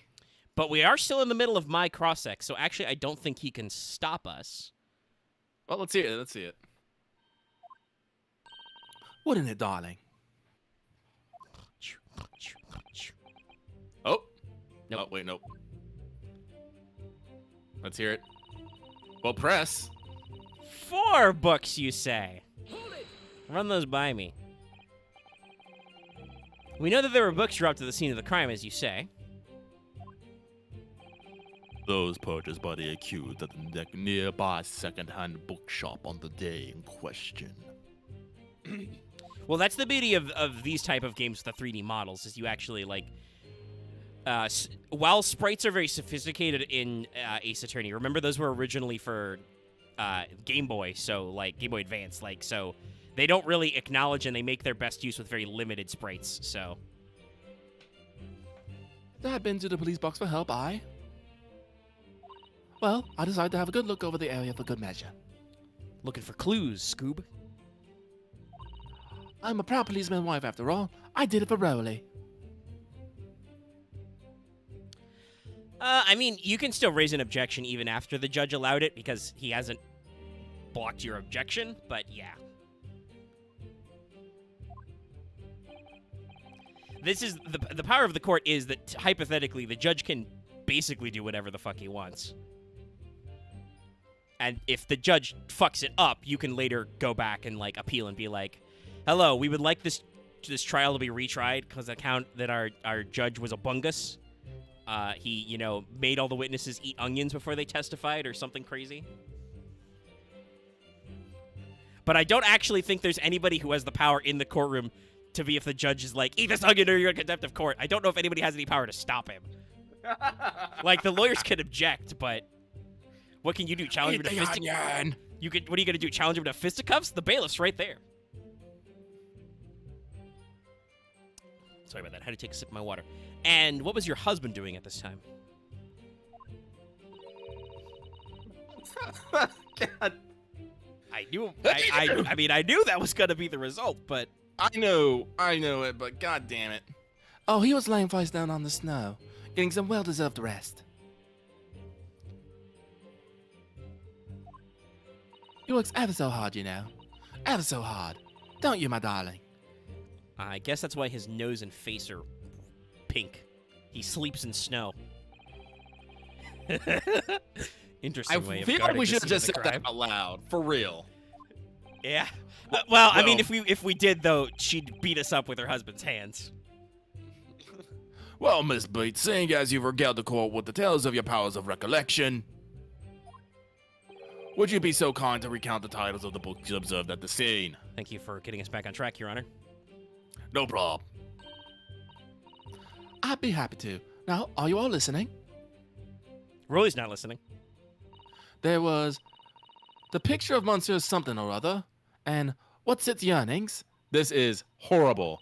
Then there was a meal for someone, and the last one was definitely the thingamagummy something. This? You say?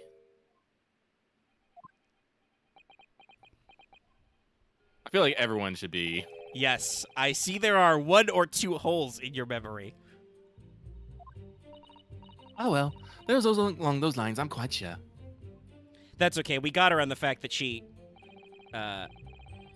called out the number 4, and we only have a record of 3 books in our index card.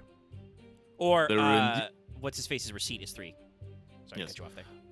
There were indeed books found at the scene with the titles along those lines, as you put it. Also, shout out to Van Zykes for going along with this play and not just saying there were 3 books. Mm-hmm. Well, what did I tell you? So I think it's very mean the way you've been implying that my testimony can't be trusted. Oh, if you think I'm being now, lady, hold the fuck up. I'm sorry. You're about to destroy this woman. I'm gonna give you the pointer finger, lady. You're not ready for that. Don't you agree, darling? Oh my God, he's got a gun!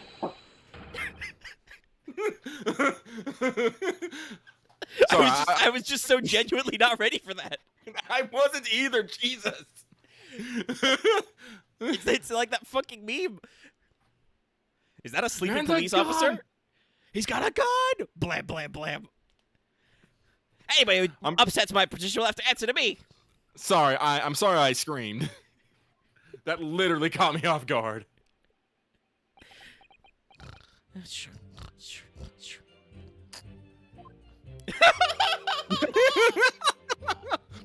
Terrifying. Yes, she really is. Oh, I'm in tears. Damn.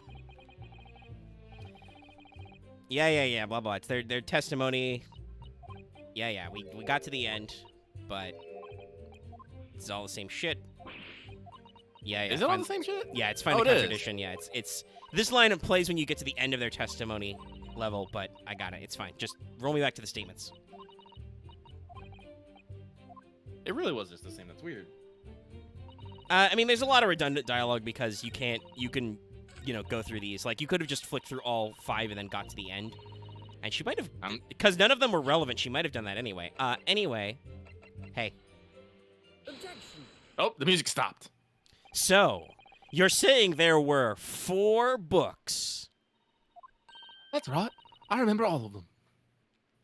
I do think he is just holding the gun constantly. It's just he never raises his arm. No, wait, no. He salutes with that hand. He must put it away in his sleep then.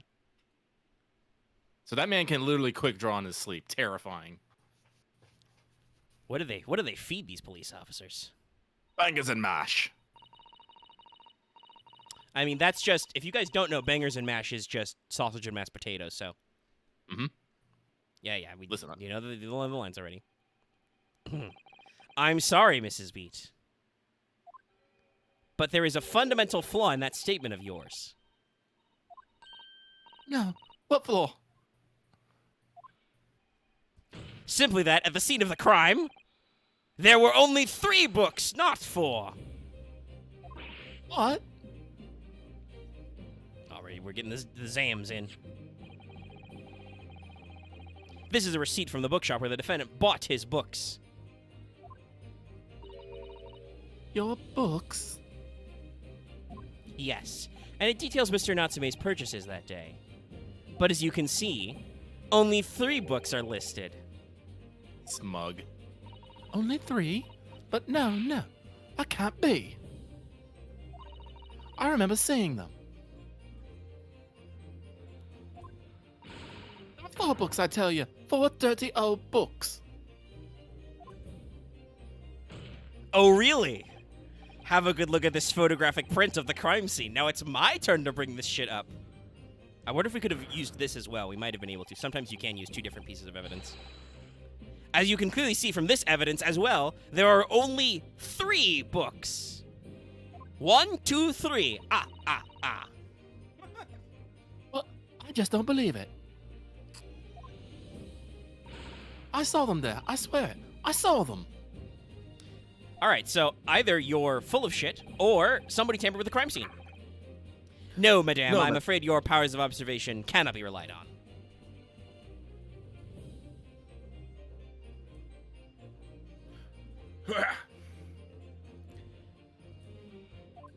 Well, it is that we don't have all the angles, but. So it cannot be denied that though you say it was the defendant you saw, you could very well be mistaken. Oh no! Oh no! No! Rolly did kind of eat shit in that one. We're about to get. Oh shit, he doesn't have his bottle. It's plainly evident. Something's gonna. Is it boot time? No, that is your powers of deduction that cannot be relied upon, my learned Nipponese friend. Do not pull out a second photograph, you motherfucker. Don't you dare. It's gonna be the front shot, ain't it? Don't you fucking dare. I He know these dares. games. What? Nani? Oh no, he's going for the pour. Where did that bottle come from? What cannot be denied is that the witnesses saw the accused running from the scene. Yeah. Okay, so? A fact that you know very well you have no hope of disproving. I don't have to disprove shit. You have to prove that he stabbed her.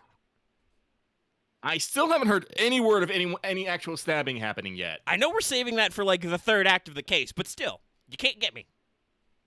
You can't get me like this, Sanzikes. Ah! Renosuke, stop being a bitch! So you've striven to avert attention by that dint of some inconsequential discrepancies. If it's a discrepancy, it is not inconsequential. Well, so technically, if we go by Van Zyke's argument about the jury being easily swayed, he is right. We are attempting to undermine the credibility of his witnesses. If he just says "nuh-uh" and the jury believes him, he is right. It's not a decisive blow to their credibility. She just can't count books. I suppose. Would that be fair? Don't you talk to me about fair and balanced, buddy? Listen, I still remember. It's been 2 weeks. I remember we didn't get to make fucking opening statements still. Correct.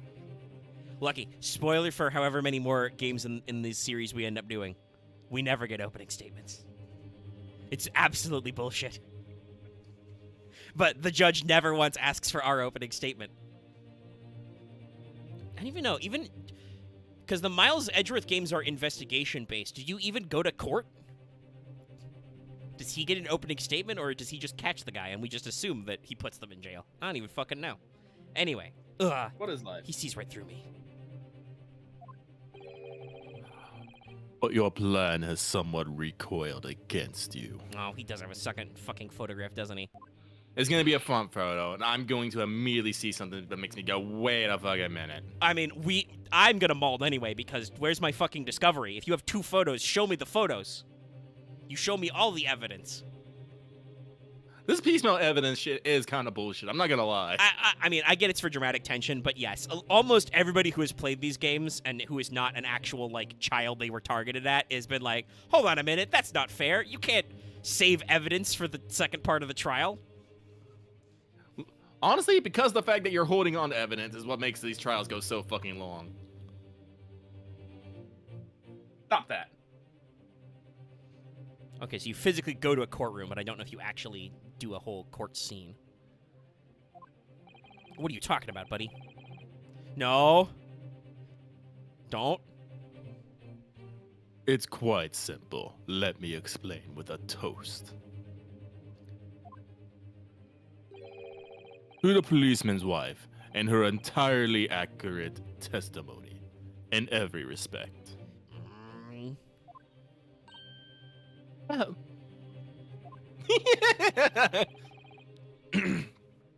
You see, the matter is not up for debate.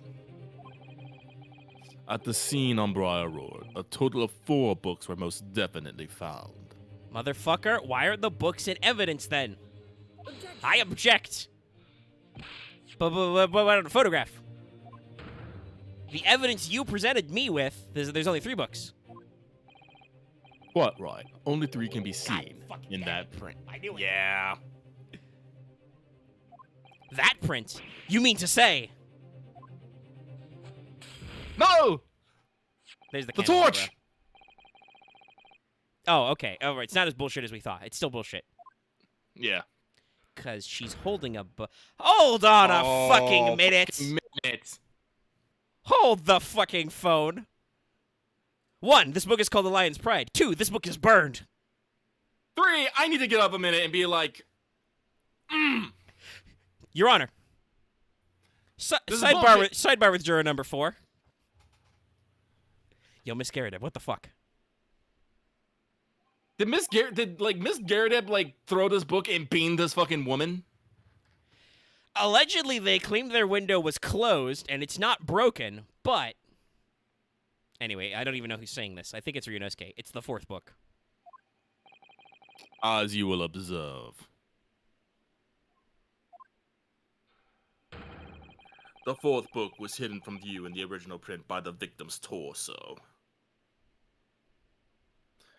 I know these cases are supposed to be ludicrous, but goddamn. No! Ryunosuke, no, you actually have more ammo, you motherfucker. Calm the fuck down. Order! Order! Yeah, I mean, part of the joy is usually the protagonists of these games are very emotive, so we'll slap our shit back together. You see, look at that. Look. Yes, I'm looking. It's just like I said, isn't it, my darling? Yes, sir. Patricia's always right, sir.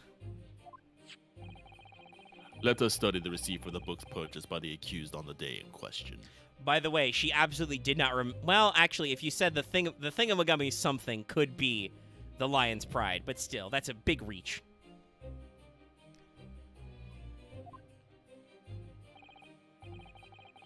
Miss Beat, the titles once again, if you please. You're just doing we're this to arguing. cause me psychic damage, aren't you, buddy? Oh, yes, of course. The picture of Monsieur something or other. The picture of Monsieur Lecour. What's it, yearnings? Canterbury Yearnings. A meal for someone. We're just running through her repertoire of animations, I see. A meal for Gaboru, in fact. Please forgive me if I butchered that. That would have been my best guess. Gaboro. As the court has just heard, the witness remembers the book titles flawlessly, save for a few minor details. Honestly, I'll be real. If you get like at least half the title, I'm willing to give a person a pass. I mean, I think she usually got some of the, like, verbs and articles correct. Like, a meal for somebody. Okay, you didn't remember Gabrach or whatever, you know. Yeah. I mean, I feel like you read English, you should be able to remember Canterbury Yearnings, because Canterbury is a real place you've probably heard of.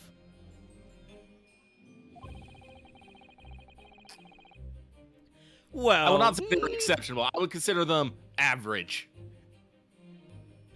Miss Beat's power of recollection can only be described as exceptional.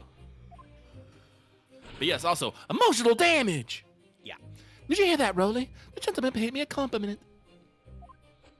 Yes, sir. Flawless, sir. Patricia is flawless, sir. But hold on. There's only 3 books on that receipt list. And Mrs. Beat mentioned 4. Where did the 4th book come from? There's nothing surprising about that. Yes, there is, because I'm pretty sure we know who this book came from. Well, we know that. We haven't presented that to the court. We need to present that to the court. Oh, yeah. Clearly the 4th book is which is shown in this photographic print. Like, we should be in, like, objection. No, I'm judge's sorry, got it. counsel. But does that not seem odd? I do appreciate the judge for usually being fairly neutral. Why should the 4th book be omitted from the receipt? It's not odd at all, my lord. Is he gonna suggest that he fucking stole the book or something? As the photograph clearly shows, the 4th book was found in the victim's clutches. Oh, he's just going to say it's the victim's book.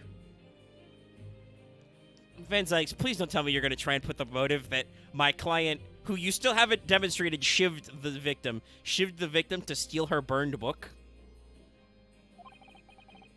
In other words, it belongs to the victim. The victim was holding her own book?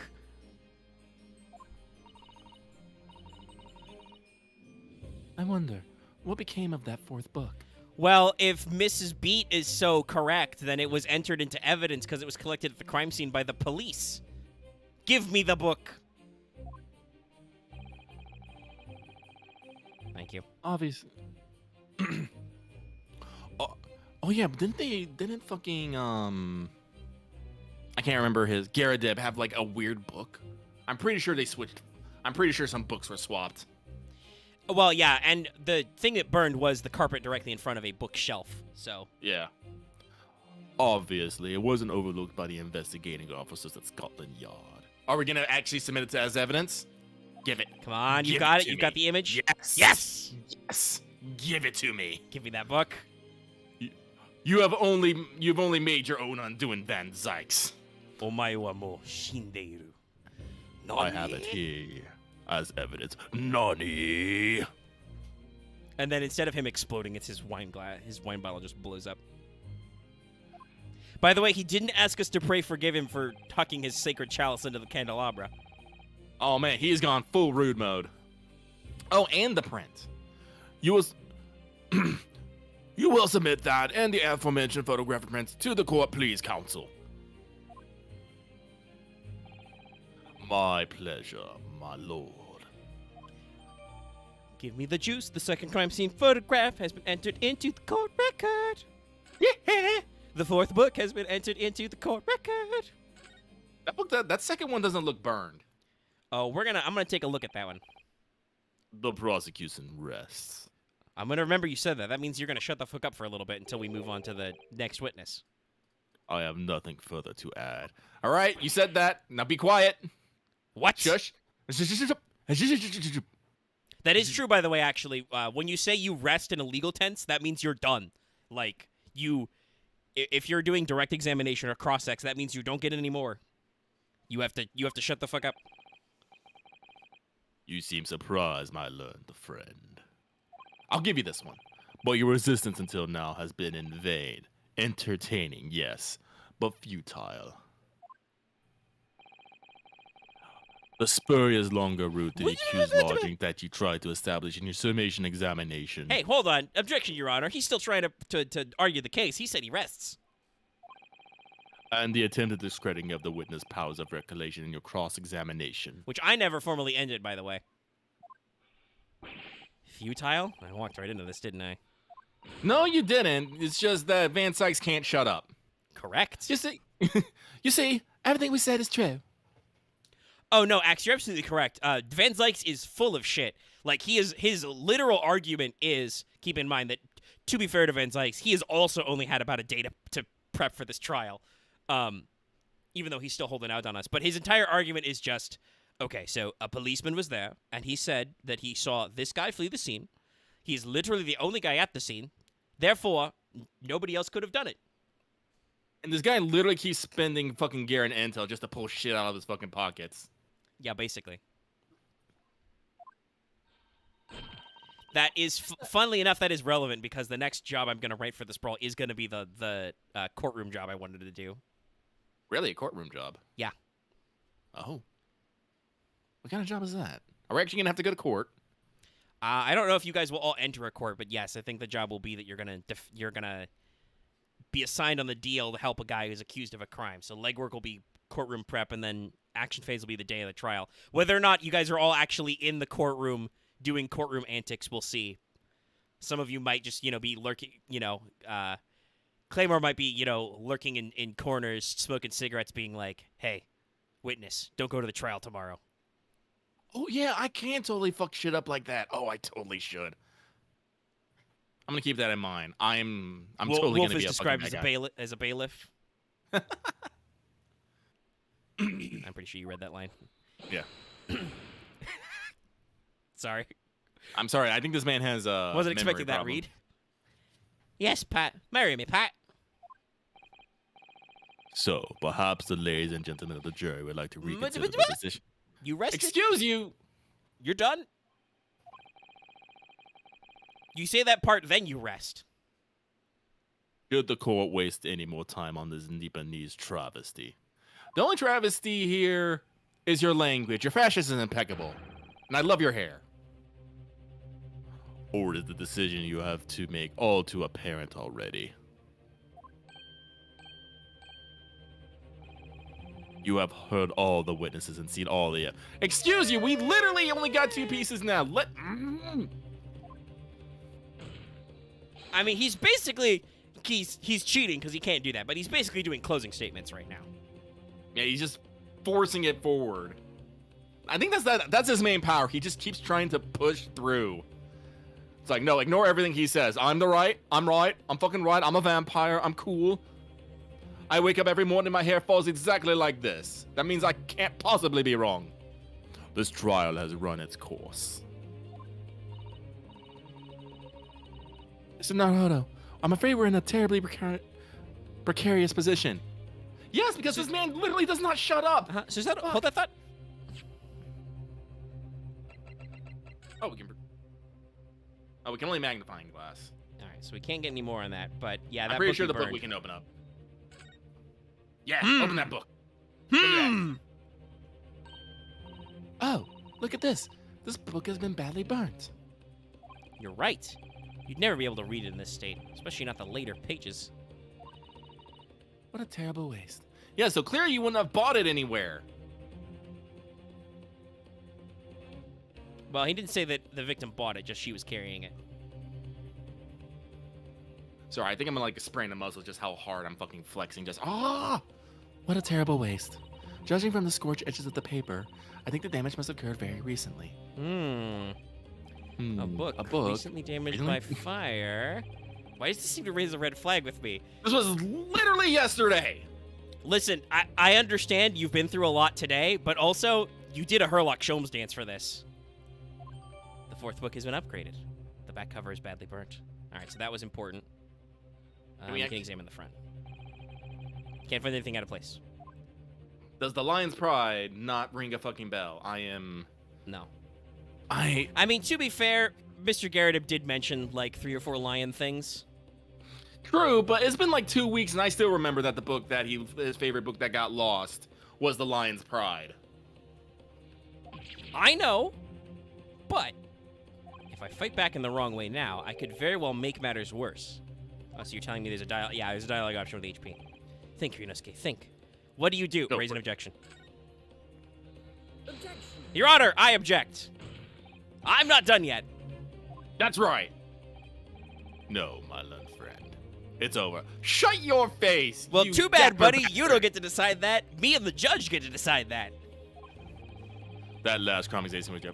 I never said I was fucking done! You literally bust out 2 pieces of evidence at the end and be like, no, you don't get to see these now. Goodbye. Van Sykes. I love and hate you. We're going to prosecutors in this game. I can talk about Manfred von Karma. If we ever do the original Ace Attorney trilogy, which we might, you're going to love that one. That last cross-examination was your final chance to establish a credible defense, and you failed. The die has been cast. There is no more room for debate. Says who? Well, it might be over as far as you're concerned, but... Hold on, I'm thinking. I can't think of what to say. Throw the book at him, literally! If I may, Lord Van Sykes. Thank you, Judicial Assistant. It seems somewhat boring to close down the debate at this point. Oh shit, she's using lady words. Your insignificant little Eastern Isle. Racist button, racist button, racist button, racist button. Must be a lawless hole indeed. Racist button, racist button, racist button, racist button. For a lowly judicial assistant to have the audacity to intervene at a moment like this. All right, Van Sykes, clear. You would not say this because, no, because paralegals are actually really important. As somebody who's been through some paralegal courses, like, lawyers don't have time to do all the legwork themselves. Usually your paralegals do a lot of your research and, like, building your case and pulling old files for you to study. Like, that helps the lawyer build the argument. If Van Sykes trash-talked his paralegals, like, this would be a problem. They'd be sassy at him. I really do need a button. Oh. Yeah, I don't really know about doing like midstream like alerts with like audio effects and stuff. Like I could make a graphic that I could like rapidly flick on screen, but like for I feel like instance, there's gotta be. I know there's gotta be some way to do like some sort of like stream overlaying thing. But the problem is only Omega would be able to do it on his end and not me when Yeah. I want to smash a fucking button. Yeah. As you guys can see, though, I can like flicker the no back seating sign, but I can't. I do not know currently how to like string that together to a audio visual cue. We'll think about that one. We'll do some research. We figured out chat overlay and stuff. You know, we'll continue to up our production value. I'm pretty sure you said this because it's just O. Yes.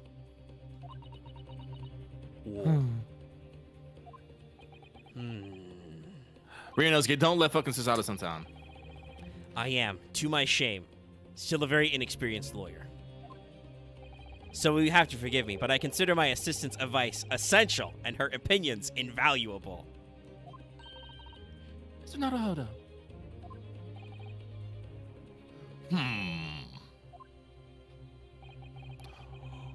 One of this line's great guiding principle is tolerance. So, the court will hear you, madam.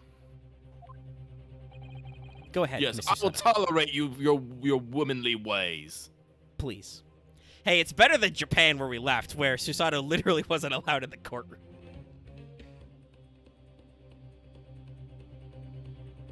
That's funny. I'm pretty sure I told YouTube not to hold comments anymore.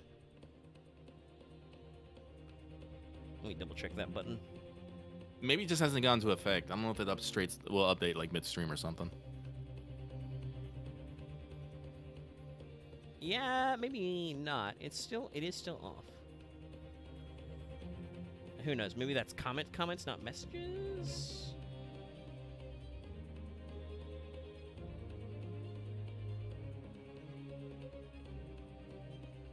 Sorry, I'm just skimming live chat really quick. Participants, delay. No, there's no delay. No redirects. Yeah, I don't know. I'll double check wherever the hell they had me turn on that feature. Because that was YouTube was like, hey, you want to turn on stricter comment review for live chats? And I'm like, if that'll get bots who yell, for free porn or whatever to shut the fuck up because you won't stop that problem, sure.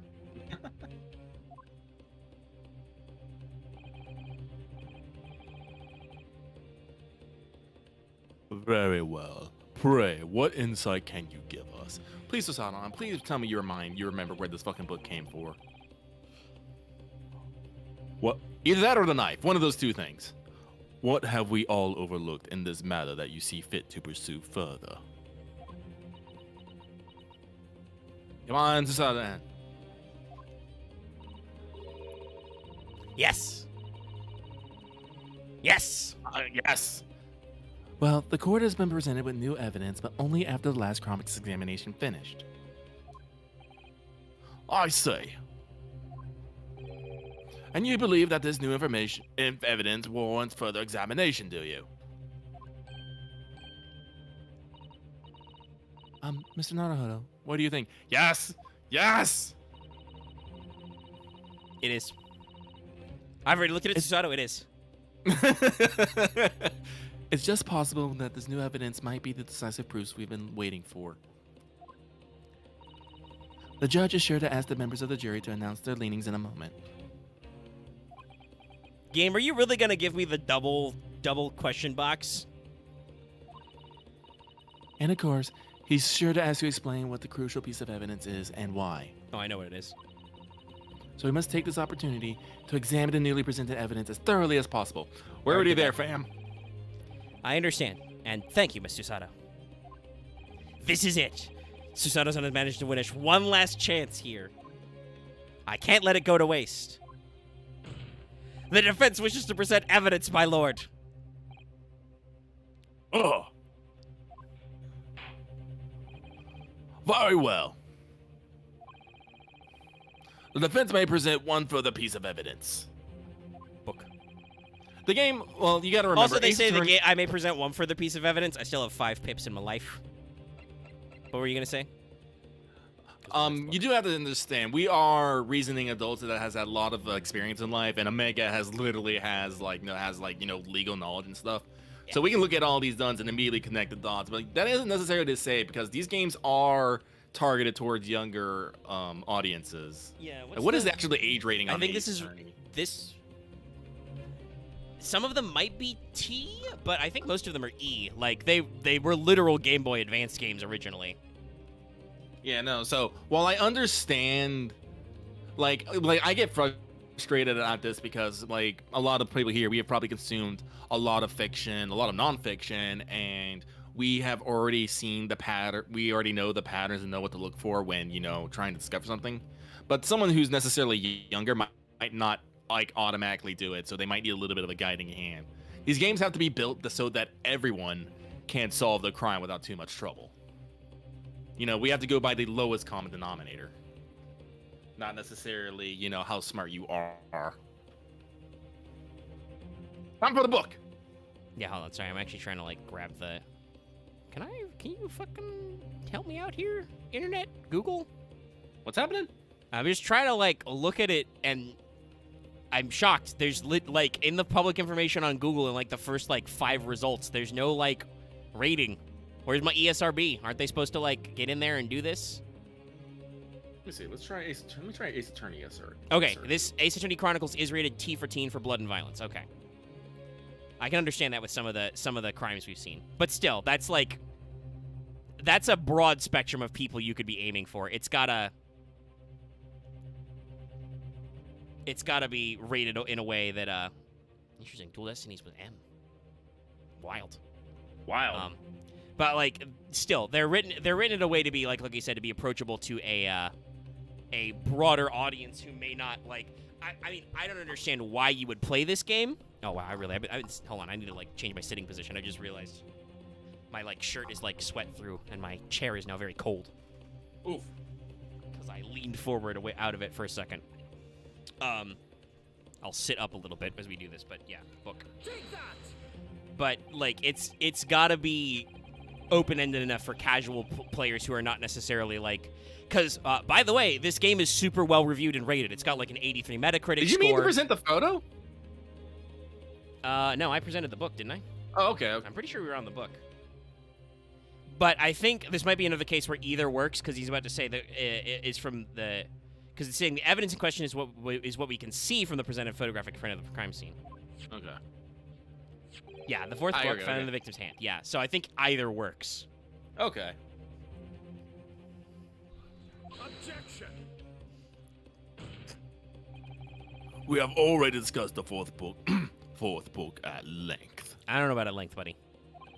I mean, you talked a lot. Other than it being in this victim's grasp at the time of the incident, no significance has been attached to it.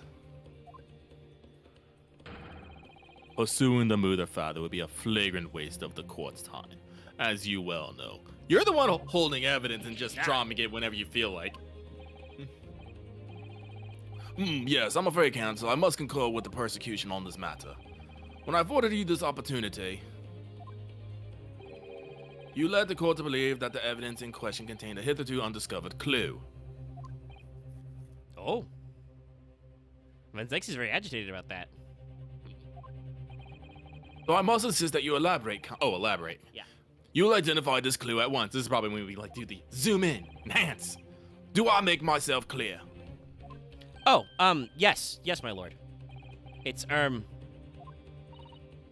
is not a hoodoo. I believe the prosecution is trying to avoid a thorough examination of the evidence, yes. which means you may very well may be on the right track. Well, I mean, I'm pretty sure we know Van Zykes hasn't looked at this evidence himself, so he probably doesn't want us to find any shit he doesn't know about. Yes, I think you might be right. So, counsel, precisely where is the vital clue to this case, which this fourth book conceals? rotate. Rotate. Enhance. Got it. I would ask the court to observe the back of the book in question. The back? What do you... Good gracious! It's been put to a crisp. That is one thing I can definitely tell you this game has taught me, is just look at the back of everything. Everything is just out of sight. whether it's in Herlock Sholmes or in evidence. It's very true. So we have to ask ourselves, why was the victim clutching what is clearly an unreadable book? It is undeniably an extremely unnatural thing for her to have been doing. Well, the peanut gallery agrees. Objection! Unnatural, you say. And what of it, my Nipponese friend? Shit, he's just doing the yeah, so defense. It's a good one. I need you to present a person. Or, Were I no, it's concede, Nah. were I to concede the point, if it bears no relation to the case, there is nothing to discuss. So, should you wish to assert that this fire damage is some veiled clue as to what happened that day? Oh, ask me for a man. Ask me for a person. Pray, do enlighten us all. What truth does this charred book hide? A charred book. There is just one possibility here, which I can't quite bring myself to rule out. It's true. It's a huge, dumb coincidence. It's an outside chance, certainly, but worth a try. All right. I'll explain my theory. Don't keep us waiting any longer than counsel. Explain this theory of yours. What are you suggesting that you can ascertain from the fire damage this sorry term has suffered? I think Its the owner. owner. Yeah. Yes. My lord, the burn on the back of this book reveals a startling truth Now it's my turn to drop surprising off-the-cuff fucking evidence. about the book's owner. I beg your pardon. But we already know who the book belongs to. The victim was gripping it as a hand as she fell to the floor after all. It's obviously hers. The question of how this book came to be in the victim's hand is yet to be answered. However, as to the questions of who the book really belongs to and where it originated, the defense has very credible answers. Gracious, how can you possibly? Independent, unrelated investigation, Your Honor. Very well. I'll play along with this futile attempt to delay your inevitable demise. Oh, you say that. I don't know whether or not we get to call Herlock Sholmes to the stand. Actually, we could probably more likely call, It would probably be Mr. Garrideb first. yeah. But do remember, the members of the jury may well burn you if your little gamble goes awry. I mean, my dude, if I didn't do anything, they were probably going to flip on me anyway, so. Yeah. Counsel, the defense response here is very likely to influence the final outcome of this trial. So tell the court, who do you claim is the owner of this burnt book? Yeah, here we go. Maelstrom, no. Herlock Sholmes, no. This moon motherfucker. The answer is that the book belongs to the couple who own the house where the defendant has his lodgings. A certain Mr. and Mrs. Garrideb. I guess I probably could have said Mrs. Garrideb as well. That would have been awkward. The landlord. Oh man, look at that. I'm shocked. Meh. That's the pose. And whether this is some extraordinary coincidence or some kind of fate at work, I don't know. But of all the people in London, one of those 6 chosen for jury duty in this courtroom today is none other than Mrs. Garrideb herself. Oh my goodness, me? I think you must be mistaken, sir. I'm not Mr. Garrideb's wife. I'm his maid. Yes. Things would be so much easier if you would just drop the pretense. All right, then. How about a simple question for you? Have you ever seen this book in Mr. Garrideb's house? I would never presume to know all the books he keeps, sir. Objection! This is an outlandish behavior. This woman is the accused landlady, you said. You implicate this hard-working member of the public. You besmirch her without a shred of evidence. What? What? Your actions are unforgivable. Objection! Fuck you! This is not mere conjecture. The defense happens to know that on the day in question, at almost exactly the same time as the victim was stabbed on the pavement below, which, by the way, we brought up 2 weeks ago. Mm-hmm. Even though they told us that the fucking window was closed and it couldn't have happened. Another incident was taking place in the room on the top floor of Mr. and Mrs. Garrideb's house. Good lord, what sort of incident, Counsel? Oh, you know, the usual. Fire, violence, the whole thing. Oh, listen to this music. Yeah, jazzy. Right to say it was, happened to blink of an eye, you know. The whole place filled up with smoke. Couldn't see a bloody thing. I don't remember my voice, I'm just going with it. Didn't take long for the fire to spread, of course. The bodily furniture started going up as well. Worst of it is, I lost my favorite book called The Lion's Pride. Your grammar was terrible, sir, but I've got you. Thanks to the power of fire. Oh, Oh my god! now that is a JoJo pose. The Lion's Pride. Somebody cap this clip this and edit some menacing over it. That really... By Jove, the very same title that's the subject of this debate. Oh, dear me. Objection. This is risible. All you've told us the court is the book by the same name was involved in a fire. In which case, it would be reasonable to assume that it was burnt to ashes. No. And entirely unreasonable to infer that it magically removed itself from the scene of the crime. Perhaps it would make more sense if I told you that the cause of the fire was marital discord. Without going into details, it appears that Mrs. Garrideb was considerably enraged. Apparently, she continued to attack Mr. Garrideb even amid the flames. How awful. I can't even imagine being so horrid to the one you love. Can you, Verily? My bones, Patricia. My bones. Absolutely not, sir. Patricia would never raise a finger against me, sir. My spine is just grossly out of alignment because of all the malnutrition, sir. And all my favorite old novels in that case. But as soon as the fire got hold of them, that was it. Whoosh, up in smoke. Then the wife started hurling things at me. There I was, backed up against the window, under heavy enemy fire, incendiary books coming 10 to the dozen. All right. You know what? I'm just gonna say it. Their window had to be fucking open. There's no way. If she threw a dozen flaming books, the window would have been fucking exploded. Yeah. The man had his back up against the window and he had burning books thrown at him. Goodness gracious, are you suggesting that the book was thrown through a window and landed coincidentally at the scene of the crime? Objection. No. A thorough investigation of the surrounding area was conducted at the very evening of the incident. And there was no report of the Garrideb's window pane being broken. This is a quick, interesting point. That's quite true. We also saw no sign of broken glass when we visited the Garrideb household. But it is not conceivable. Is it not conceivable that the window was open at the time and...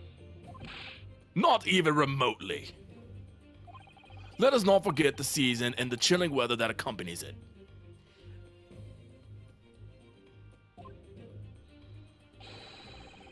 No Londoner will ever leave a window open in the middle of winter. Ah! We have a point here. I mean, we have the logic. It wasn't open. Just leave it open in the middle of it. It was open to let the fucking smoke out, because otherwise you die. Anyway, we'll come back to that one, I think. Does the defense postulate the scenario in all seriousness, counsel? Deadly serious, Your Honor. Do you honestly claim that the book found at the scene was a flaming projectile thrown by Mr. Garrideb's wife? Well, if I don't, the game is over, so yes. I believe it's a possibility, my lord. Shit's wild. Uh-oh. Is it? Yes. No, it's her. Okay. I figured it was her. I wonder, it was either her or him. Like, if he bursted onto the scene for some reason. Mm-hmm. Well, I hope that everyone can see you for what you are now, you forward little trickster. Racism button. You call yourself a lawyer, but you're just a coward, a mean coward. How dare you, first of all. Really?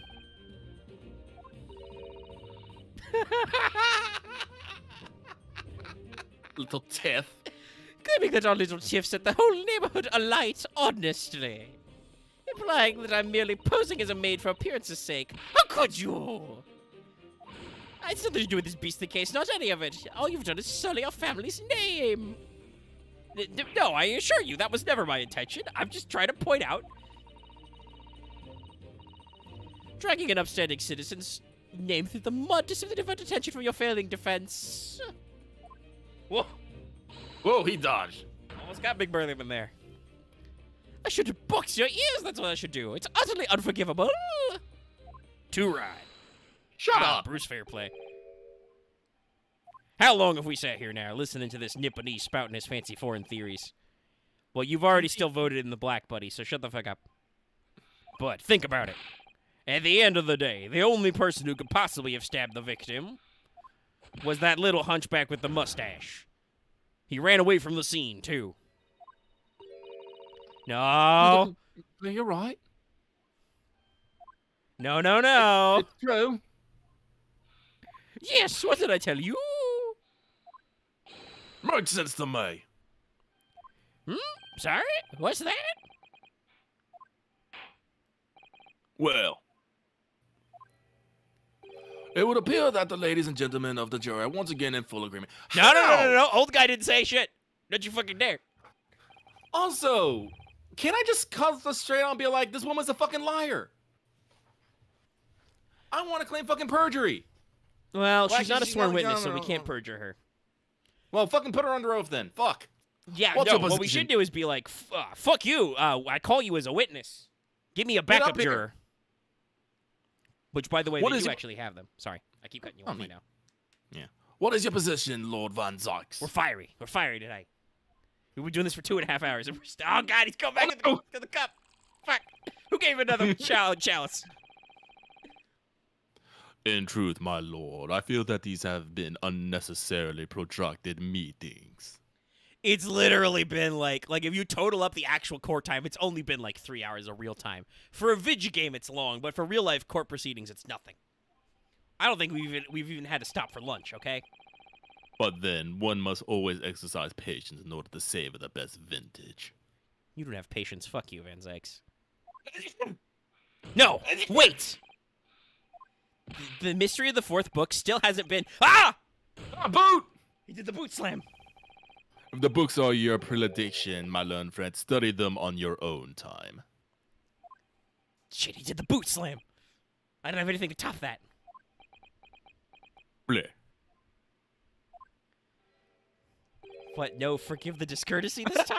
Yeah, Renosuke's catching it. Ahem. In that case, ladies and gentlemen of the jury, you will now state your individual decisions regarding the defendant's culpability for the court to hear. I don't know if you heard me, but I just cracked my knuckles because I think we're going to have to do another jury examination. Are we? Yeah, they're all going to say guilty again. Guilty. Guilty. Oh, Jesus. Guilty. God, why that guy's voice does not match up. He sounds way too like, we Irish. I think they literally used the same animation as the first time. Thank you for that unambiguous response. Shit, that's twice now. It's over. Miss, say that? Don't give up. I'm pretty sure that's Tosada-san. Huh? Oh, it is Mr. Yeah. Mr. Sato? Sorry, I was so out of it. I didn't recognize your voice for a second there. Have you forgotten? The battle isn't over yet.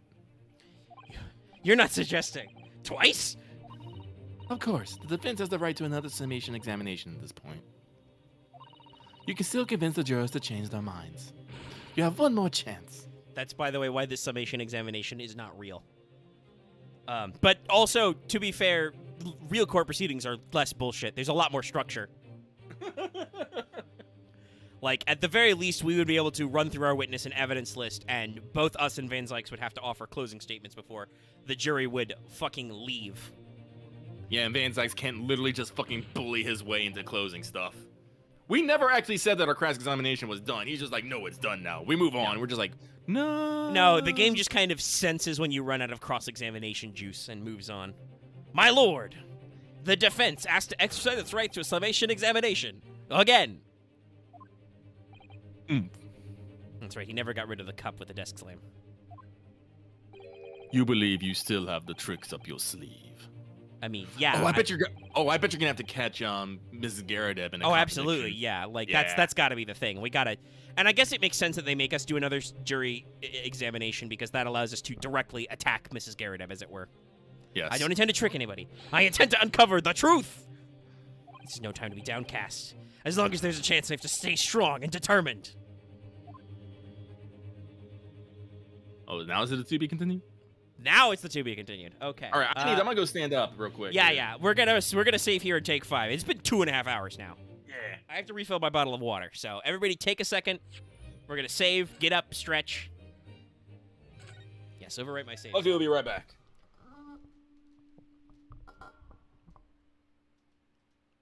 Also true. Yes, that would add like a whole day's worth of time to this case, but you know, I don't know if we get multiple days in this game, but what I was going to say was, yeah, jury selection is an important part of the process. Anyway, I'm going to flip over to the standby and burbuck.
And I'm back. All right, I am also back. I have on a fresh shirt.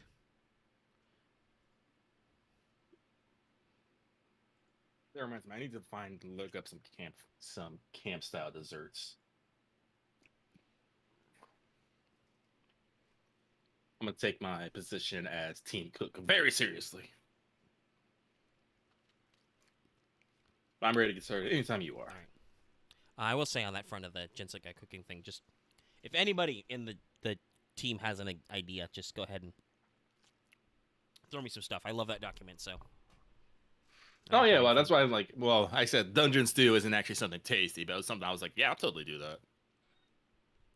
All right, we have saved the trial, part 2. Let's do this.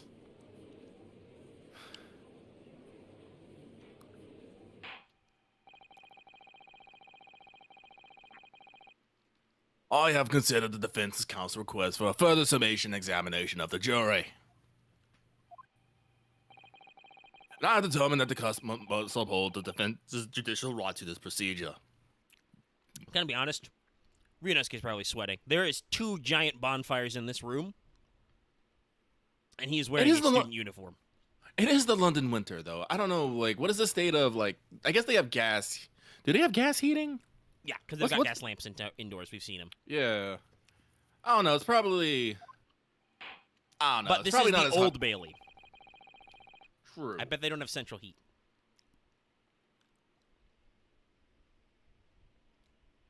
So, counsel, you will now proceed with your second summation examination. I presume the jury is ready, Mr. Foreman. We are, my lord. Even though I won't look directly at you. Very good. In that case, I must ask each of you to now state clearly and concisely for the court the grounds on which you find the defendant guilty of this crime. Let's see here. Give me your judicial findings. The jury's contentions. The accused left behind evidence at the scene, didn't he? Those 3 books of his. If there's some novel alternative explanation about how the victim was stabbed, I might reconsider. Oh my god, Lucky, you might actually be getting your knife Finally. Finally. This knife thing has been bugging me this entire fucking Oh, time. I know. It's been sitting there. We know there's been a problem. It's just the game has not been addressing it at all because nobody's arguments have been about the actual fucking knife. Even if the woman was throwing books, it can't be related to the crime that the window was closed, can it? Dearie me, it was only a little book. Hardly life-threatening, even with a direct hit. Yes. Look, I just want to get this over with. If I don't bring home some pay tonight, I'll be in a tiny bit of trouble. I wonder if we can get Mrs. Garrett to admit the window was open. If we press her, maybe. Remember the think of it, we had a fire in the home a while ago and gave me the sneezes. Oh, no, wait, maybe old man. Yes, considerably more tangible arguments from all members of this jury this time around, it seems. Except for juror number 5, he's still full of shit. Nope, he said it. With one notable exception, of course. My learned student friend was unable to find fault in the previous witness testimony. Excuse you? Yes, we did. You just ignored us and be like, we're going. It was still a fault. I'm just because she wasn't wrong doesn't mean that it didn't attack the basis of your case, buddy. Also, what am I doing back in the bench? That's not where I'm standing. Actually, wait, no, I haven't done the animation. I may still be standing in the bench. And moreover, I think it's fine. Let's keep going. Yeah, just blah blah blah. He's just reiterating. Ah, shit. That poor gas lamp. It is just so abused. Okay, so let's recount everybody. That's 2 candelabras, 1 desk boot slam, 2 crushed chalices, I'm pretty sure, and I believe he pitched it into the crowd earlier. Yes. I would also like to submit fucking Dio face. Also, yes, he did in fact do a JoJo pose earlier. You're correct. That is a new animation we did not see. It's not as dramatic, but it's still I important. thought it was hell dramatic. It was just like, oh shit.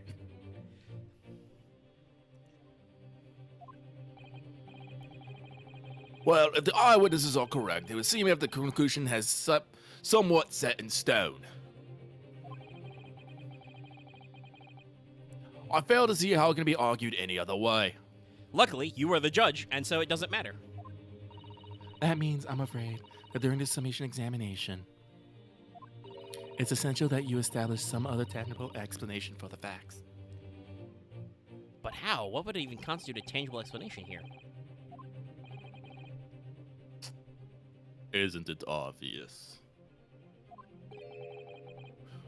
Who stabbed the woman and how? Those 2 details are all you need to provide. Okay, thanks. Simply give us a name and method by which the attack was conducted. Here, I was thinking this might be hard. But Mr. Naruhodo, you have to do it. Otherwise, this really will be where the trial ends. I mean, we just did a to be continued, so it can't be that easy. Ugh, no pressure then.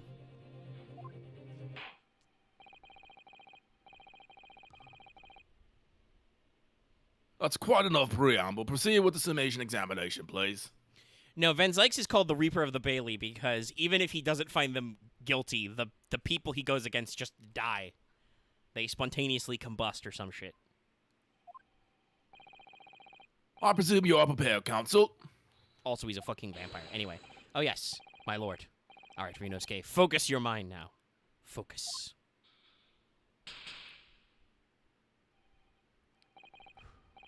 Clearly, the key to the Summation Examination is going to be juror number 4, the maid, or should I say, Mrs. Garadeb. We have a book that disappeared from the Garadeb's house on the evening of the incident. And the 4th book found in the victim's hand. There must be a way to link the two. Yes, that's what we have to find. Using every technique I've learned in my short career so far. Whatever it takes. Oh, we're going to introduce a new mechanic here. Okay. I'm pretty sure, didn't we do this mechanic last time? Not for the witnesses, not for the jurors, I mean. So now we're doing a judicial examination, but we're going to, like, double check what she says, so. Okay.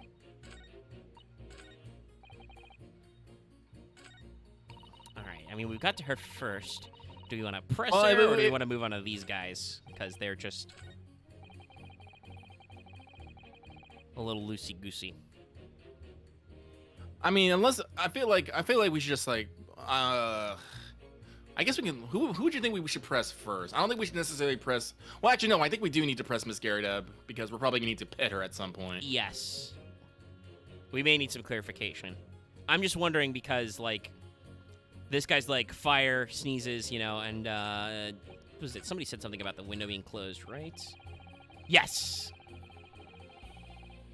That'll be funny if we have to pit those two guys against each other again, but I feel like there's a line there possibly. We should also we have to press this guy just for the sake of, like, he doesn't have a fucking argument. Yeah. I mean, we can just start there because we know that that's just factual. Do it. All right. All right, buddy. You just want to get this over with? How could you sit there and say something like that? A man's future is at stake here. Well, him and me both then, like I said before. Swag. What?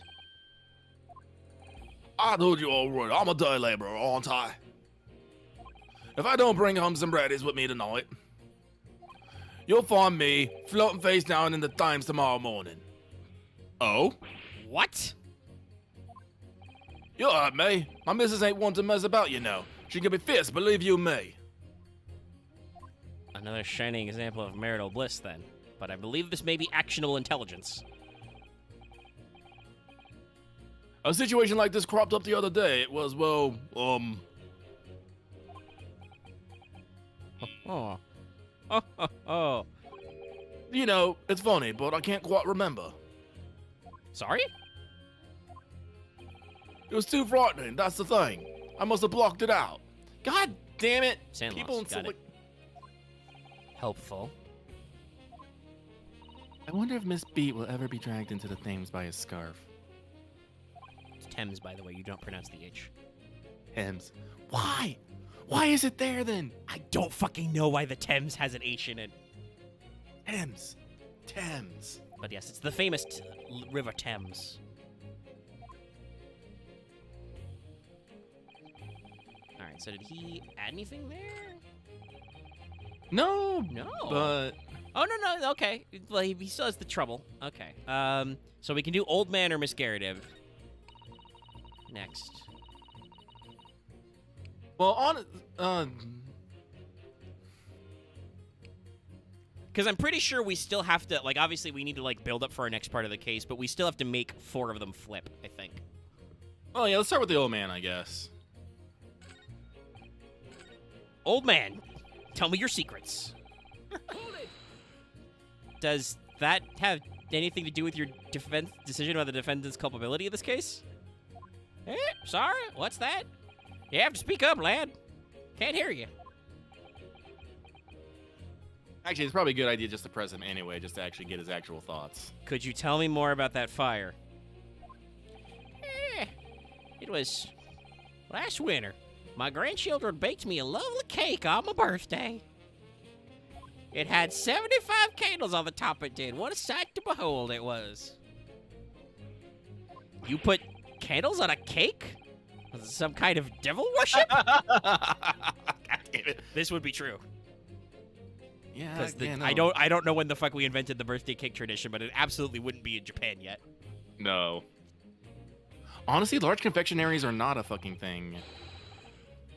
In Japan, like most Japanese sweets are usually small, delicate things. Well, yeah, I mean, I think it goes to just the nature of a lot of their food and feeding. You have to like have something you can either, because they didn't have like knife and fork style utensils for a long time. It had to be something you can either eat with chopsticks or by hand. So that limits a lot of your options. I don't really think you can chopstick a fruitcake.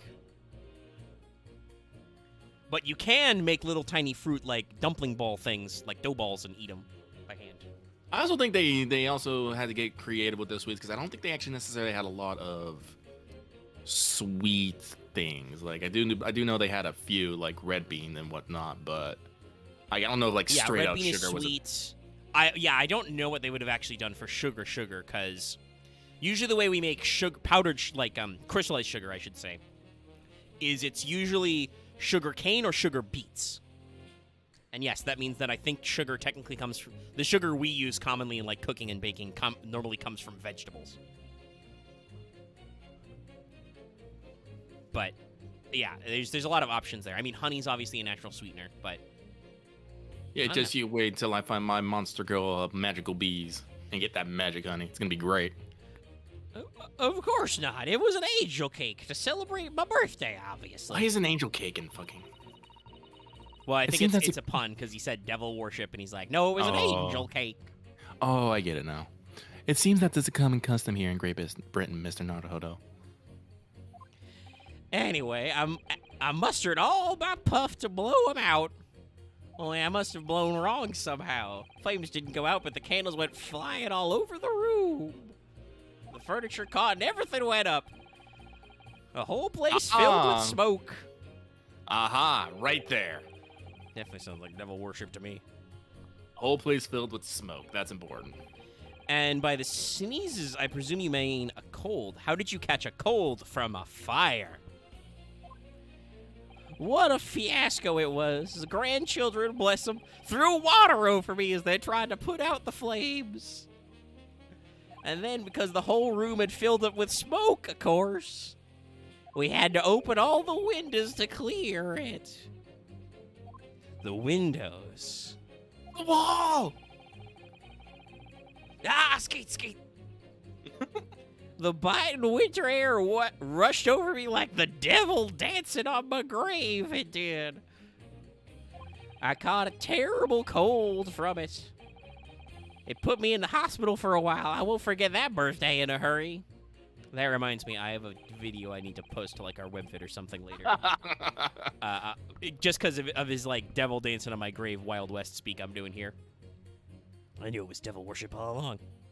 So surprisingly, I do think that is yeah, no, this was actually important. Yeah, I figured because what's his face, Blue Hat, also said something about the window had to be open, and we were thinking about this earlier. Like I said, if she threw a dozen books, it would have broken the window. They must have opened the window at some point. Yes. But something about this old man's story is playing on my mind for some reason.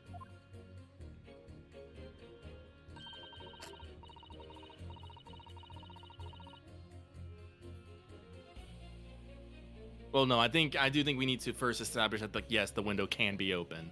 So I think we might need to go press Hatman. Yeah, press Hatman, see what he clarified, and then Pit. Yeah. We need to demonstrate who, apart from Mr. Natsume, could have attacked the young woman on the street. As well as how he or she could have done it. Yes, but once again, the jurors' statements are full of personal prejudice. A lot of them seem convinced they're right, even in the face of logical arguments to the contrary. True! I think you're going to need to pit them against each other to force them to accept an alternative explanation. Like, personally, I think that non-jury systems are way too easy for structures of power to abuse, but jurors are human beings. They suck. And at the end of the day, it is still like two people trying to convince a bunch of people that their side is right. Yeah, I mean, you can present the logical evidence as much as you like, but it's ultimately down to presentation. And, like, absolutely, the jury can just decide that you're a prick and you deserve to go to jail, regardless of the facts. Yeah. Honestly, this is probably why rich douchebags and companies don't like to go to trial. They like to settle out of court, because in trial, if you're a scumbag corpo suit, there's no way that an actual quote-unquote jury of the peers, the regular public, is gonna not hate your guts. Yeah. This is a major plot point in that Netflix show, the Lincoln Lawyer. Oh, really? Yeah, his major client for the series-spanning case is an ultra-rich, like, tech bro millionaire who's accused of killing his wife. He's the CEO of, like, a groundbreaking video game company. So, like, his lawyer's like, okay, do you have any other cars? You can't show up to work you can't show up to the trial in your Tesla. The jury will immediately call you guilty.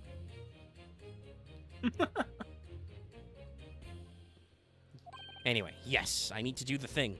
I also need to find contradiction between their assertions. Just a connection might do the trick. All right, I'll see what I can do. If anything stands out, I'll go in for a strike.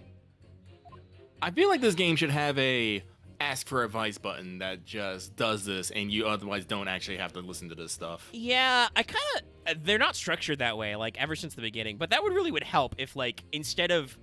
Because, funnily enough, during a lot of cases with, like, wandering around investigation where they don't have this kind of structure, you can usually turn to your assistant and be like, hey, you, what do you think about the case? And they're like, if you don't know anything, they're usually like, I don't fucking know, dude. But if you've got, like, some particular area, they might go, we definitely need to go figure out that thing. Like, I feel like that's what I'm feeling like here, because... Again, it's one of those things in, like, in RPGs and whatnot where you come back after, like, 2 weeks and you're like, where the fuck am I? And so you pull up a codex and you're like, the adventure party was heading here, and you're like, oh, okay, now I remember what I'm fucking doing. Yeah. All right, so let's... Well, let me see what he says right now. Yes. Open fires. Yeah, I think we can just... we might be able to just go for the pit here. We've got 5 health. Oh, you sure you want to do let that? me... Well, I can cancel the action, so let me just hit triangle and see what he says. Wait for him to finish his dialogue for some reason. If the window was closed, can it? Yeah, we might. You can try. Yeah, I'm down to clown, because like I said, Do we've it. got 5 health, and we've been going for almost 3 hours.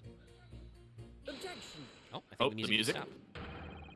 These two jurors' statements clearly contradict one another. I do. How exactly, counsel?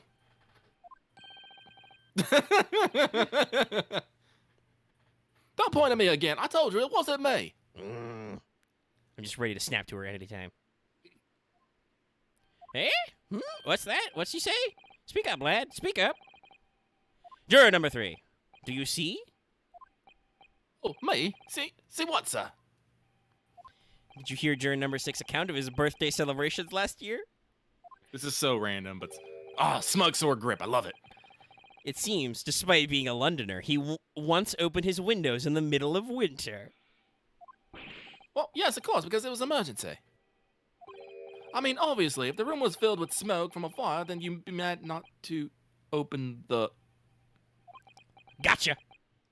Oh! Exactly! On the day in question, at the time of the incident, there was a fire in the Garadeb household.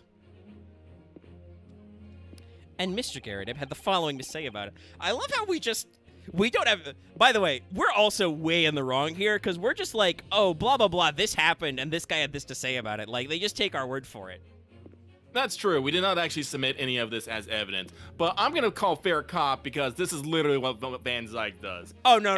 Yeah, no. Like, it's fair because that's the structure of the game. I just want to point out that it's not just the prosecution or the judge that's in the wrong. Like, the defense attorneys in these games also are usually crazy. Like, we haven't even hardly stolen nearly as much evidence as Phoenix Wright usually does. Also, to be fair, if we had like seen all the evidence, we probably would have put down fucking Garadeb's evidence in the first place. True. You know. No, Lucky is not someone who takes up moral high ground. The whole place filled with smoke. Oh, Wahaha!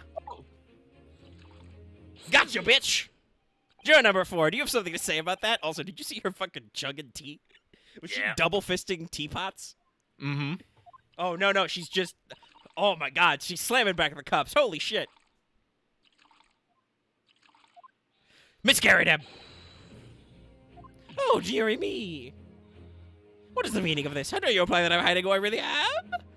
That's not the fucking point. It's imperative that you confirm something for the court. So please, it's time to drop the pretense now. There was a goddamn fire. What is it? When the fire started in your house that day, did you or your husband open the window? What? I beg your pardon? What are you insinuating? Did you open the window or not? The room would have been thick with smoke after the carpet and the bookcase caught fire as they did. In a situation like that, it's inconceivable that you wouldn't have opened the window. Ah. And what if we did?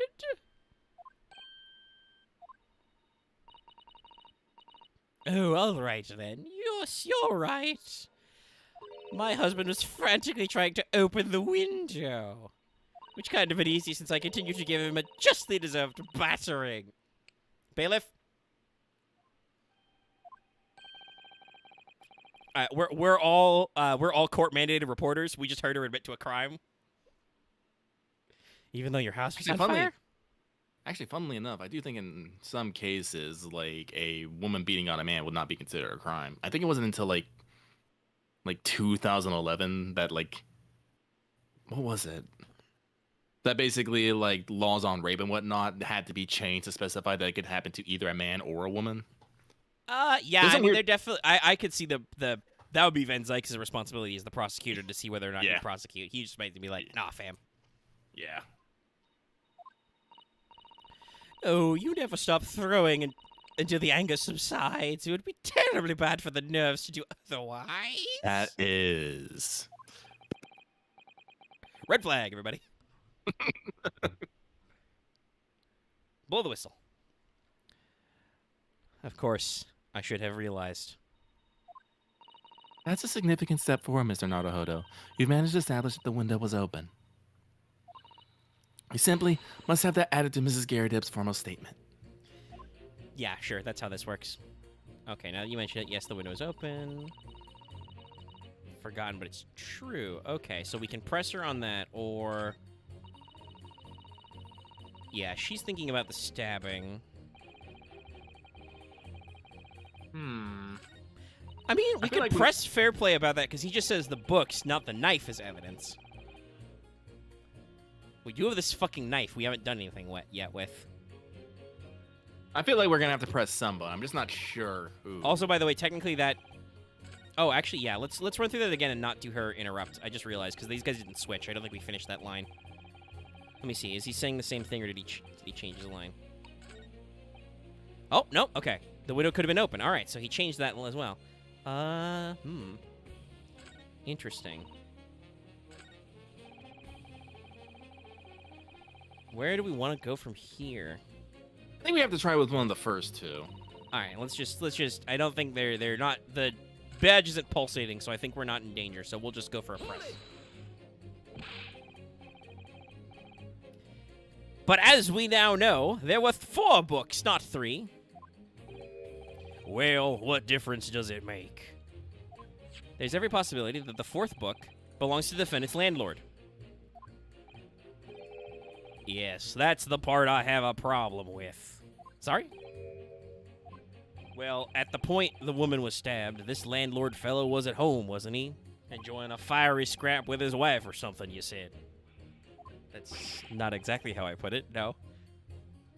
Anyway, the point is, the fellow and his wife were somewhere else when it happened. I mean, they were across the street. I think that's what you call a strong alibi. So it couldn't have been the landlord who did it, which only leaves the Nipponese fella. Honestly, I can't see what all this palaver's about. It's a done deal, isn't it? Just like my deals, Bruce Fairplay. My deals are always done. I'm some kind of done dealer son. No, I feel like that one's pretty tied up. I don't think there's anything we'd really... I suppose it is, since I've got nothing witty left to say. Yeah, okay, we didn't get anything out of there. Well, she's talking about a novel alternative, so we'll start with you. Yep. Madam. Hold it! So you might be willing to change your decision, you mean? Oh my, such a light on your face, but I'm afraid I shan't be swayed by emotion. Lies! Despite what you may think of me, I'm a very modern, metropolitan, and rational woman. That's great. Everyone reads the morning papers. It's all forgotten by teen time, isn't it? So why read them in the first place? What? You see, modern, metropolitan, and rational thinking, wouldn't you say? And Doesn't it just not mean- at all extreme. As I see it, an overwhelming suspicious Japanese man has been implicated by overwhelming strong testimony. Let's not use the word overwhelmingly. By one or two minor puzzlements, I do declare that the man is overwhelmingly guilty. This woman really kind of rubs me the wrong way. Your Honor, permission for my judicial assistant to administer a Susato takedown to the jury. Just the entire jury. Just flip the entire fucking thing. Flip the whole ass bench.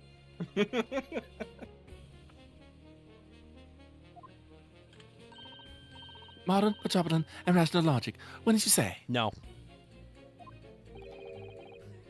God damn it. Overwhelmingly. Us modern gals are always delighted to embrace new fads, you know? So I'd be only too happy to consider an exciting new theory if you can come up with one. I'd be happy to do that too, if only I could. Okay, so I think we're... Let's do our very best not to disappoint the modern metropolitan on the... God damn, Susato. Susato-san! Remember, she's only 16. Right. I'm glad you omitted rational there. Okay. Well, since he didn't technically change his mind yet, I guess we could just go down the line. Hold it! Bruv, explain to me. Okay, at the point when the victim was attacked on Briar Road, we know there was a small house fire in the Garrett household on the opposite side of the street. Yes, it certainly seems that way. And on account of the smoke, I imagine they would have the windows wide open in spite of the cold. Oh. Oh, we already got that, I believe. Yeah, I can hit X to pursue, but she's not doing an exclamation point, so I think it's okay. We also know now that Yep. Garrett was throwing flaming... Oh, sorry, what am I doing? That's okay. We're out of practice. I did it earlier. We also know that Mrs. Garrett was throwing flaming books at her husband. Her husband, who was backed into a corner by the window due to his wife's frenzied attack. Yes, that's right. So there's definitely a chance that one of the books could have flown past the man and out of the window. Only... Oh. Only what? Only I can't really see how it could have gone all the way over to the other side of the road. That's all. That was an out-of-character one. My in-character response is, ah! So I don't really see how I can change my decision, really. I mean, this is fair. Oh, I see. Actually, no, that's not fair. Like, it's a third-story fucking floor, and Was I it don't know how enough? wide... I'm just gonna take or sway these people. Maybe you should press Mrs. Garrett up. Well, we're just going down the line, so... Yeah. You forgot? How dare? Anyway, the fourth book of the scene found at the scene of crime always shows signs of fire damage. And the title of the book is The Lion's Pride. The same title, in fact, as the book that Mr. Garrett told us he had been reading.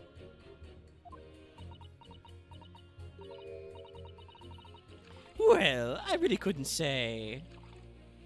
On the day in question, did you or did you not throw at your husband the copy of The Lion's Pride that he had been reading?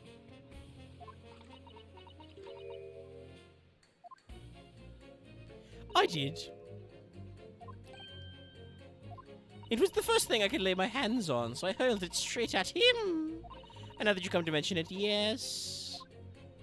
He was rather enjoying reading it, you're right. Why did you not reveal this information to the court from the outset? Because I couldn't, you insolent little man. I did not remember. At times like that, you pick up and throw whatever you can lay your hands on, as you well know. I do not know. No. I really don't. I barely noticed I was throwing a book, much as the title of it. I think he just had a PTSD flashback. Oh, he might have remembered. What is it, juror number 5? Did he remember? I think he did. You know something? I remember what it was. The memory I blocked out. Hey, got him. Sorry, I couldn't resist. It was listening to what this granny was saying brought it all floating back. Who are you calling a granny, you cheeky devil? I'm Mrs. Garrett, or the maid, I'll have you know. The man doesn't even flinch. Please tell me that's not because he's used to being hit all the time. It is. God. It was about 2 weeks ago now. I just got back home after work, like. I put my hand into my pocket for the wages I earned that day, and I nearly died. They were stolen by Gina Lestrade. There was a hole. Every last penny had dropped out. Oh no, he just had a shitty coat pocket. Mm-hmm. Always check your pockets. Oh dear, what a disaster. Oh, don't be so fucking nonplussed. You haven't heard the half of it, boy. Oh? The wife was cutting up some chicken at the time. No. Well, I'm glad you're still alive, bro. Rough. I can hardly get the words out, but I told her straight. I lost a day wages, love. Next thing I knew, the blade was whistling past my ear. Stuck into the wall next to me, it did. And about an inch deep. Terrifying. No words, just terror. I could smell it then, you know, that god-awful stench of the dimes. I'm sure I was gonna end up face down in the muddy bunks that night, I can tell you. Now, that's a real disaster, isn't it? I'll never use the word lightly again. Anyway, the point I'm trying to make is this. When a woman loses their rag, they'll throw anything at you. Knives, hatchet, hammers, you name it.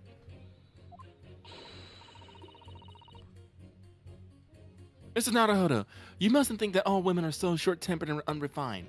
I mean, how many times did you say that takedown before we even got I was straight? thinking that. Throwing household objects at people, well, it's so uncivilized. At least attack with honor, using a bow. Like, god damn it. Yeah, Sazan goes, Susato has a Naginata in her home specifically to attack people who offend her. What? Attack? Who are you going to attack? never mind.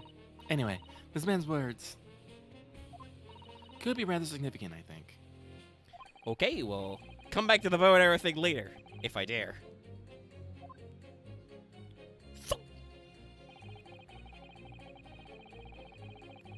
Could we Maybe we try number 2 in this statement?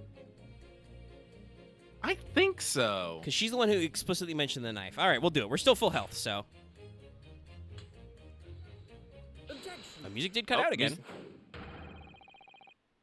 Those two statements clearly have a deeply significant connection. Good grief. You mean they don't contradict each other? Explain, counsel, at once. Juror number 2.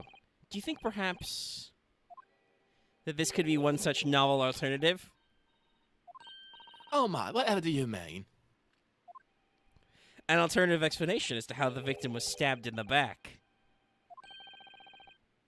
What are you talking about?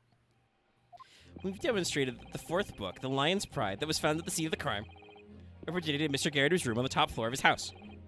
Therefore, it's equally possible that some other object besides the book could have found its way from the Garrett household to the street below.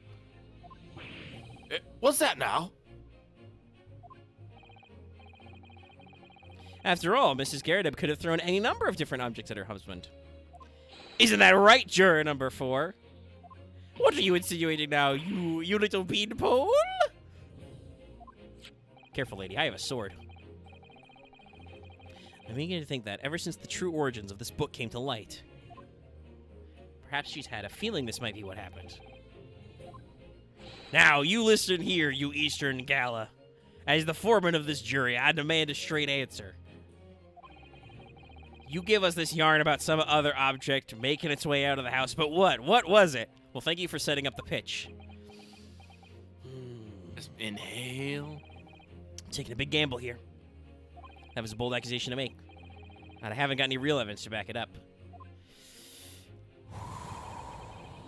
But I'm certain at the very least this warrants further investigation.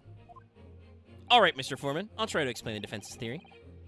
The other object that found its way from the Garrett household to the scene of the crime was the knife! Oh, right, I need to just present button, not examine. Take that! Ahem. Juror number 4, Mrs. Garrett. What? What now? I must apologize in advance for this. But I need you to confirm something else for the court. Do you own this knife? He asks it much more politely. This knife. Have you ever seen this knife before? Ah!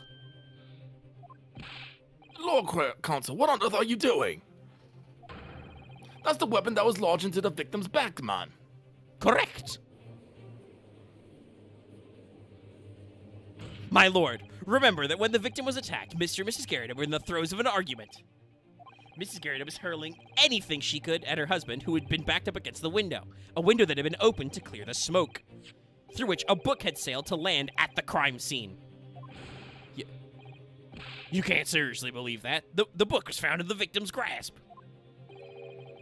You saying it flew out the window and across the street to land neatly in her hand? No, it landed at her feet and she picked it up. Even my missus ain't got an aim like that. Yes, I admit there are many details we don't yet understand, but that's the point. That's precisely why we must not allow this trial to end. Not right now. Oh my.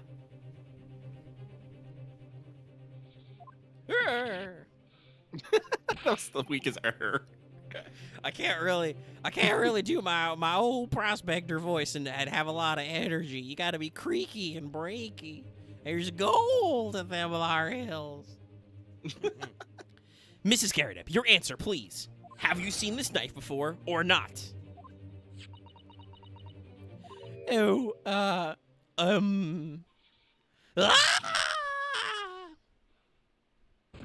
God. All right, bring me a replacement juror. Oh, I think I know who this is. My lord. No, it was her. Oh, God. Damn it. I wish to change my decision. I'm a woman of my word, after all. Thank you, madam. Yes, I agree. Bruce Fairplay certainly didn't see this coming, but I just don't think it will be right for this trial to come to an end now with so many unanswered questions. Mr. Foreman! Do it. I have to agree. Not that I think the granny did it, mine.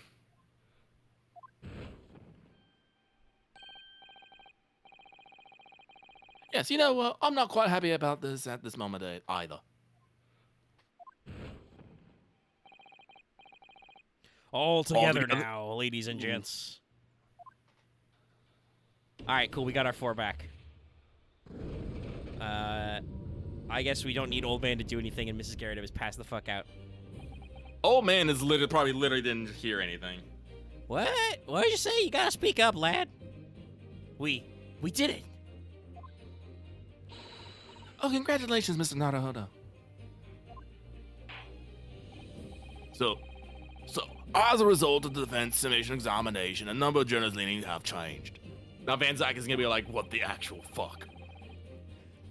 2 jurors called guilty against 4 now calling innocent. Accordingly, the opinion of this court is divided.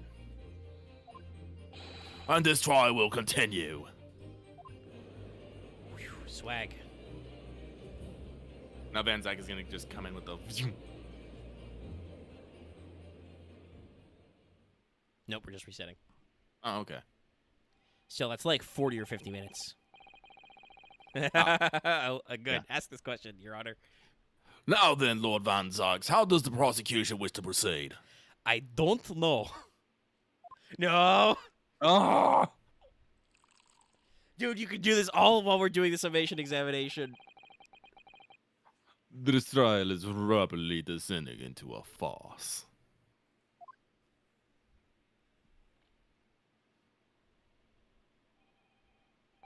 Like a corked wine, the first few sips are bitter enough. That's 3! But what follows is so repugnant, it's good for nothing save the gutter. But it's like, you just say that your wine is shit. You should not just leave it uncorked on the table, then. If I may, Lord Van Zyx, the defense has just put forward a credible alternative explanation for what happened. I know about this because I am Bruce Fairplay. Credible? Is that your considered opinion, Mr. Foreman? The defense argument is a joke to which I barely know how to respond, but let me start by insisting that you must all familiarize yourselves better with the relative positions of those places being discussed.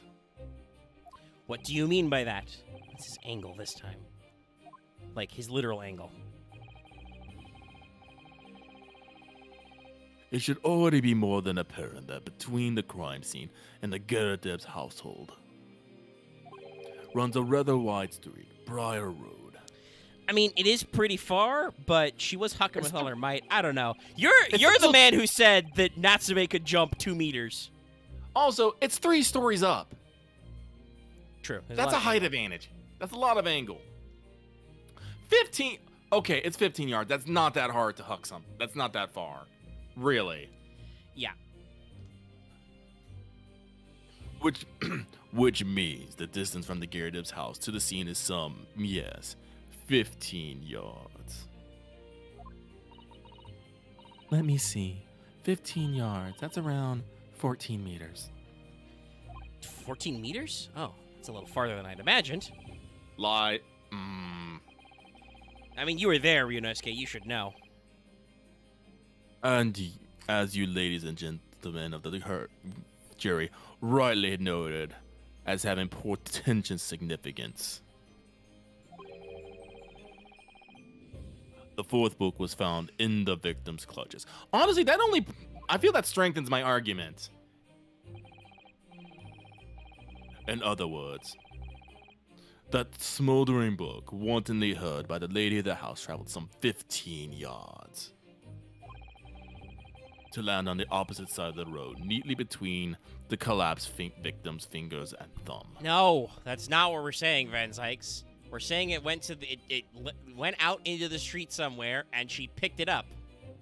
After all, we're trying to say that she was shivved in the back, so you are correct. It's 3 stories up. I'm pretty sure she couldn't have dead-eyed thrown it to her back while she was standing still. Would have been the side then. She probably bent down to pick it up or something. Or, like, leaned over to be like, hey, what's that book over there? Ah, my back. Is that your final conclusion, my learned and deluded friend? No! No. And did the jackknife follow a near identical trajectory to plunge in the middle of the victim's back? Probably not. This fantasy is somewhat stretching the notion of having a bad day for the victim, I think. Listen, Van Zyx, I'm just introducing the reasonable doubt that you have to prove against, so... And and your defense is just saying, nuh-uh. Literally, that's it. Yeah, basically. Even these pathetic serialized detective stories have more believable plots. Don't you say that. Don't you do that. You'll summon him. Ah! He's gonna summon him. What? Literally, that's all there... Yes, there's... Nothing I can say to that. Listen, merely by the fact that book made it, the burn book that clearly has a connection to the household, clearly substantiates that, yes, objects can travel that fucking far. So yes, clearly, even when you do not have hard evidence, it is enough of a defense to bear further thing. You can't just go, no, it didn't. Like a little fucking hissy Van Zyx. Ah! No, the knife is clearly in the woman. It's shown. Well, remember, that, but it's got a chipped end, so... Yeah. I don't really know if it could have deflected off anything. Listen, there's a lot going on in this case. We're on the right line, because obviously that's where everything points us to. But Van Zyx, I'm sure, will trot out some other bullshit nonsense. Then we'll have to be like, well, then something else that happened didn't happen. But anyway, absence of evidence is not evidence of absence. Yeah. That prosecutor loves the sound of his own voice. It is a very sexy voice, if I do say so myself. Miss Susato. Uh-oh. Oh, shit. oh, shit. Oh, you gotta go over there. Serialized detective members are pathetic, are they? How dare he? Maybe let's pick our battles here? No, we're just gonna let her at him. I don't think Van Zeiss could do shit. She's gonna fucking just pick up that land and just be like, hey! She's gonna pick him up and hurl him into the gallery after his wine bottle. Oh, shit. This is a new double spray action. My lord, may I be allowed to speak? As judicial assistants, you may speak for the defense, yes. Go ahead. The defense would like to assert that Mr. Van Zeiss is a doo-doo head. The prosecution may consider the idea fantasy, but what the defense has postulated was believable enough to persuade the jury to change its leaning. And as such, the court has a duty to explore this alternative explanation as thoroughly as possible. That's right. Yes, and the way that they've presented the jury system, yes, because like basically we present our findings to the jury, they deliberate and decide. So the jury is like, hey, we need to know more. Yes, we would like to initiate a trial by combat. Arid has the right of it. I mean, she was saying something about a bow and arrow earlier. Bleh. To that end. Yep, Come on, Susato. Believe in yourself. Juror number 4, Ms. Joan Garadeb, must be called to testify and submit to cross-examination. We must put her on the stand. Saints alive! A cross-examination of a juror? Your Honor, you don't get to say shit. I didn't get voir dire. I would absolutely have used one of my dismissals without charge on that bitch. Not that I would need to, because I would be able to be like, hey, she's directly related to the case. She directly knows the accused.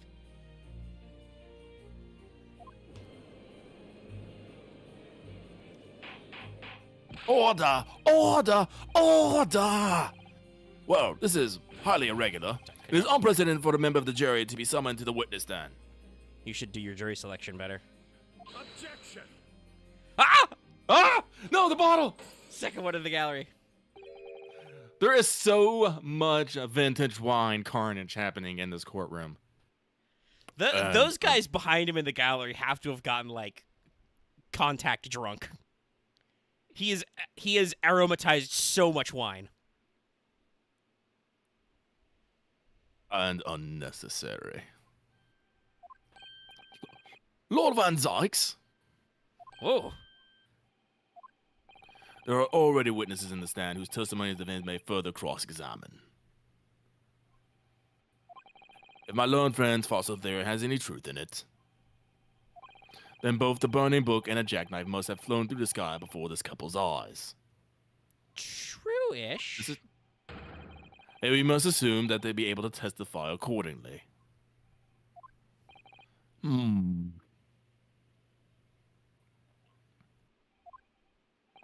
What say you, witnesses?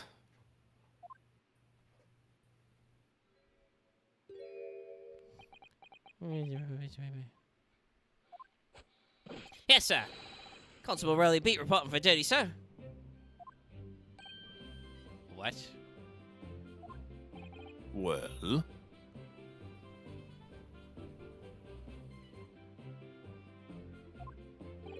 good morning, officer. Sorry for dozing until now. Sir? Is he actually awake? I haven't slept for a month on account of a villain who's up here on my beat, sir. Oh, they are so heroic, these London bobbies. Patricia, my darling, I've been neglecting you, but no more. Oh, Rowley, my hero. You're making me swoon. I still bet there's going to be a breakdown animation where he swoons and she catches him. Very well, I hereby reject the defense request. All right. You'll get away for this for now. Oh. Sorry, I had to blow my nose. Did you read that line? Yes. Okay. And order the witnesses in the stand to testify again. Is no one concerned about Miss Garrideb literally passed out though? No. Even though we really do need to bring in the backup juror because she can't deliberate on what she can't hear because she's passed the fuck out. I'm a little concerned here, yes. State forthwith before the court any details pertaining to the defense alternative explanation of events. Yes, sir! However, we have been going for almost 3.5 hours. It is literally just turned midnight. Well, And let's get through this report at least, and then. Okay, you wanna start on Crosstalks? Yeah. All right. I at least want to hear what his report is, so I can be mad about it, like All right. for next week. This case has nothing to do with Mr. and Mrs. Garrideb. Believe me, a London Bobby is good for his word. You see, sir, the windows on the top floor of the Garrideb house are top-hinged casements. Obviously, anything had been thrown out of the window, we have seen it. I did leave the scene to go fetch help, but my trusty role, it was there to make sure nothing was disturbed, and he passed the fuck out! True. Also, so they're saying it's top-hinged, so it opened with an angle. So it's not like all the way open, but still, I'm sure we can do something there. Are we gonna find a knife tip embedded in their window? I didn't take my crime scene. My eye off the crime scene for one moment, sir. Nothing strange to report on that front, sir. That is literally a lie. Hmm. Well, this is quite suddenly. Top pinch casement windows.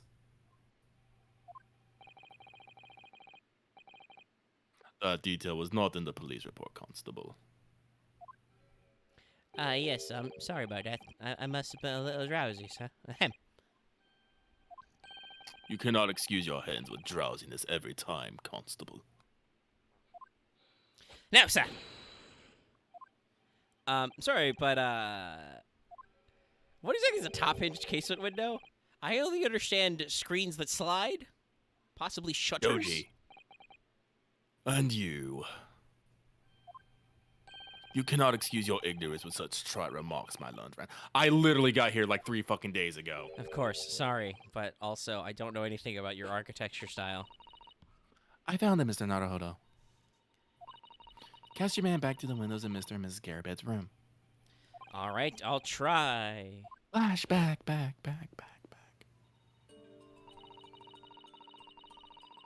So the window opened in order to allow air to circulate inside the house. Oh, I see the latch now, the hinge. Yeah. I thought they went. I thought originally they slid up, but no, they go out. Okay. Yeah, and then it locks it in place. Well, that does kind of put some opinions in our current theory. I don't know if you could yeet it all the way across the street with that angle of deflection. Probably not, no. So clearly something else has been mistaken here. But then, that still begs the question, how'd that fucking book get all the way over there? Yeah, no, there's still something. The facts of the case still don't fundamentally correlate, so we've still got something to work on here. But I understand why they're. Yeah, this is a logical argument. You can't have thrown that across the street without blowing out the window with that, like, 45-degree angle. I'm glad you rectified your ignorance.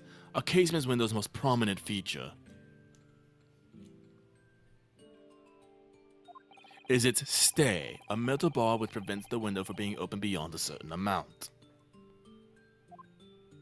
It prevents its opening? This is all news to me. Absolutely correct, sir. In other words, if a book or a knife would have been thrown through the open window, it would have clattered against the pane and fallen straight down to the pavement below. No. You see the problem then? Good. Your education in Windows is complete. There was never any possibility of either the book or the knife traveling 15 yards over the road. But you didn't know that when you said that the first time. Shut up. That is, unless the window pane had been shattered, something we've discounted already. That can't be! This cannot be. Did you see that, Rowley? The young Japanese just collapsed in agony. I did it like 3 times since you've been on the stand. Shut the fuck up. Well, this is the first time that Rowley's actually been awake. It's true. Oh, Wow. yes, my darling. I saw it. I saw how he crumbled before me. Oh, Rowley, you're so strong. All right, I think we can call it here. How is this happening? I haven't even started the cross-examination yet, and already my argument's been destroyed. Counsel, if you could drag yourself upright again, the court awaits your cross-examination. Thank I'm you, totally Judge, for not at laughing least, at it. at least being like, we gotta do cross-ex. My lord. Oh, good. Another desperate situation. And show me the signs. Doobly-doo, cross-ex. All right, records. Save them. Save him. We can probably wrap this case next week. I hope so. Alrighty, but this has been another entry in Great Ace Attorney. I'm glad y'all showed up back again for our triumphant return. Many, objections were given and other stuff. Mm-hmm. But yeah, there we go. We're back. We're doing things. Doing things and stuff. Ugh, everything seems to be proceeding. So, I hope you have found this one well. I don't really know where to go here with the ending, so we're just going to end them ups. Don't forget to do all this and, like, comment, subscribe. Hopefully we'll be back to our regular streamification schedule, so probably going to try and do Fail Portrayal tomorrow. Have fun, everybody. Go watch the special Stray stream and me play a Master Duel or whatever, and we'll see you next time for more Great Ace Attorney Chronicles. Gak!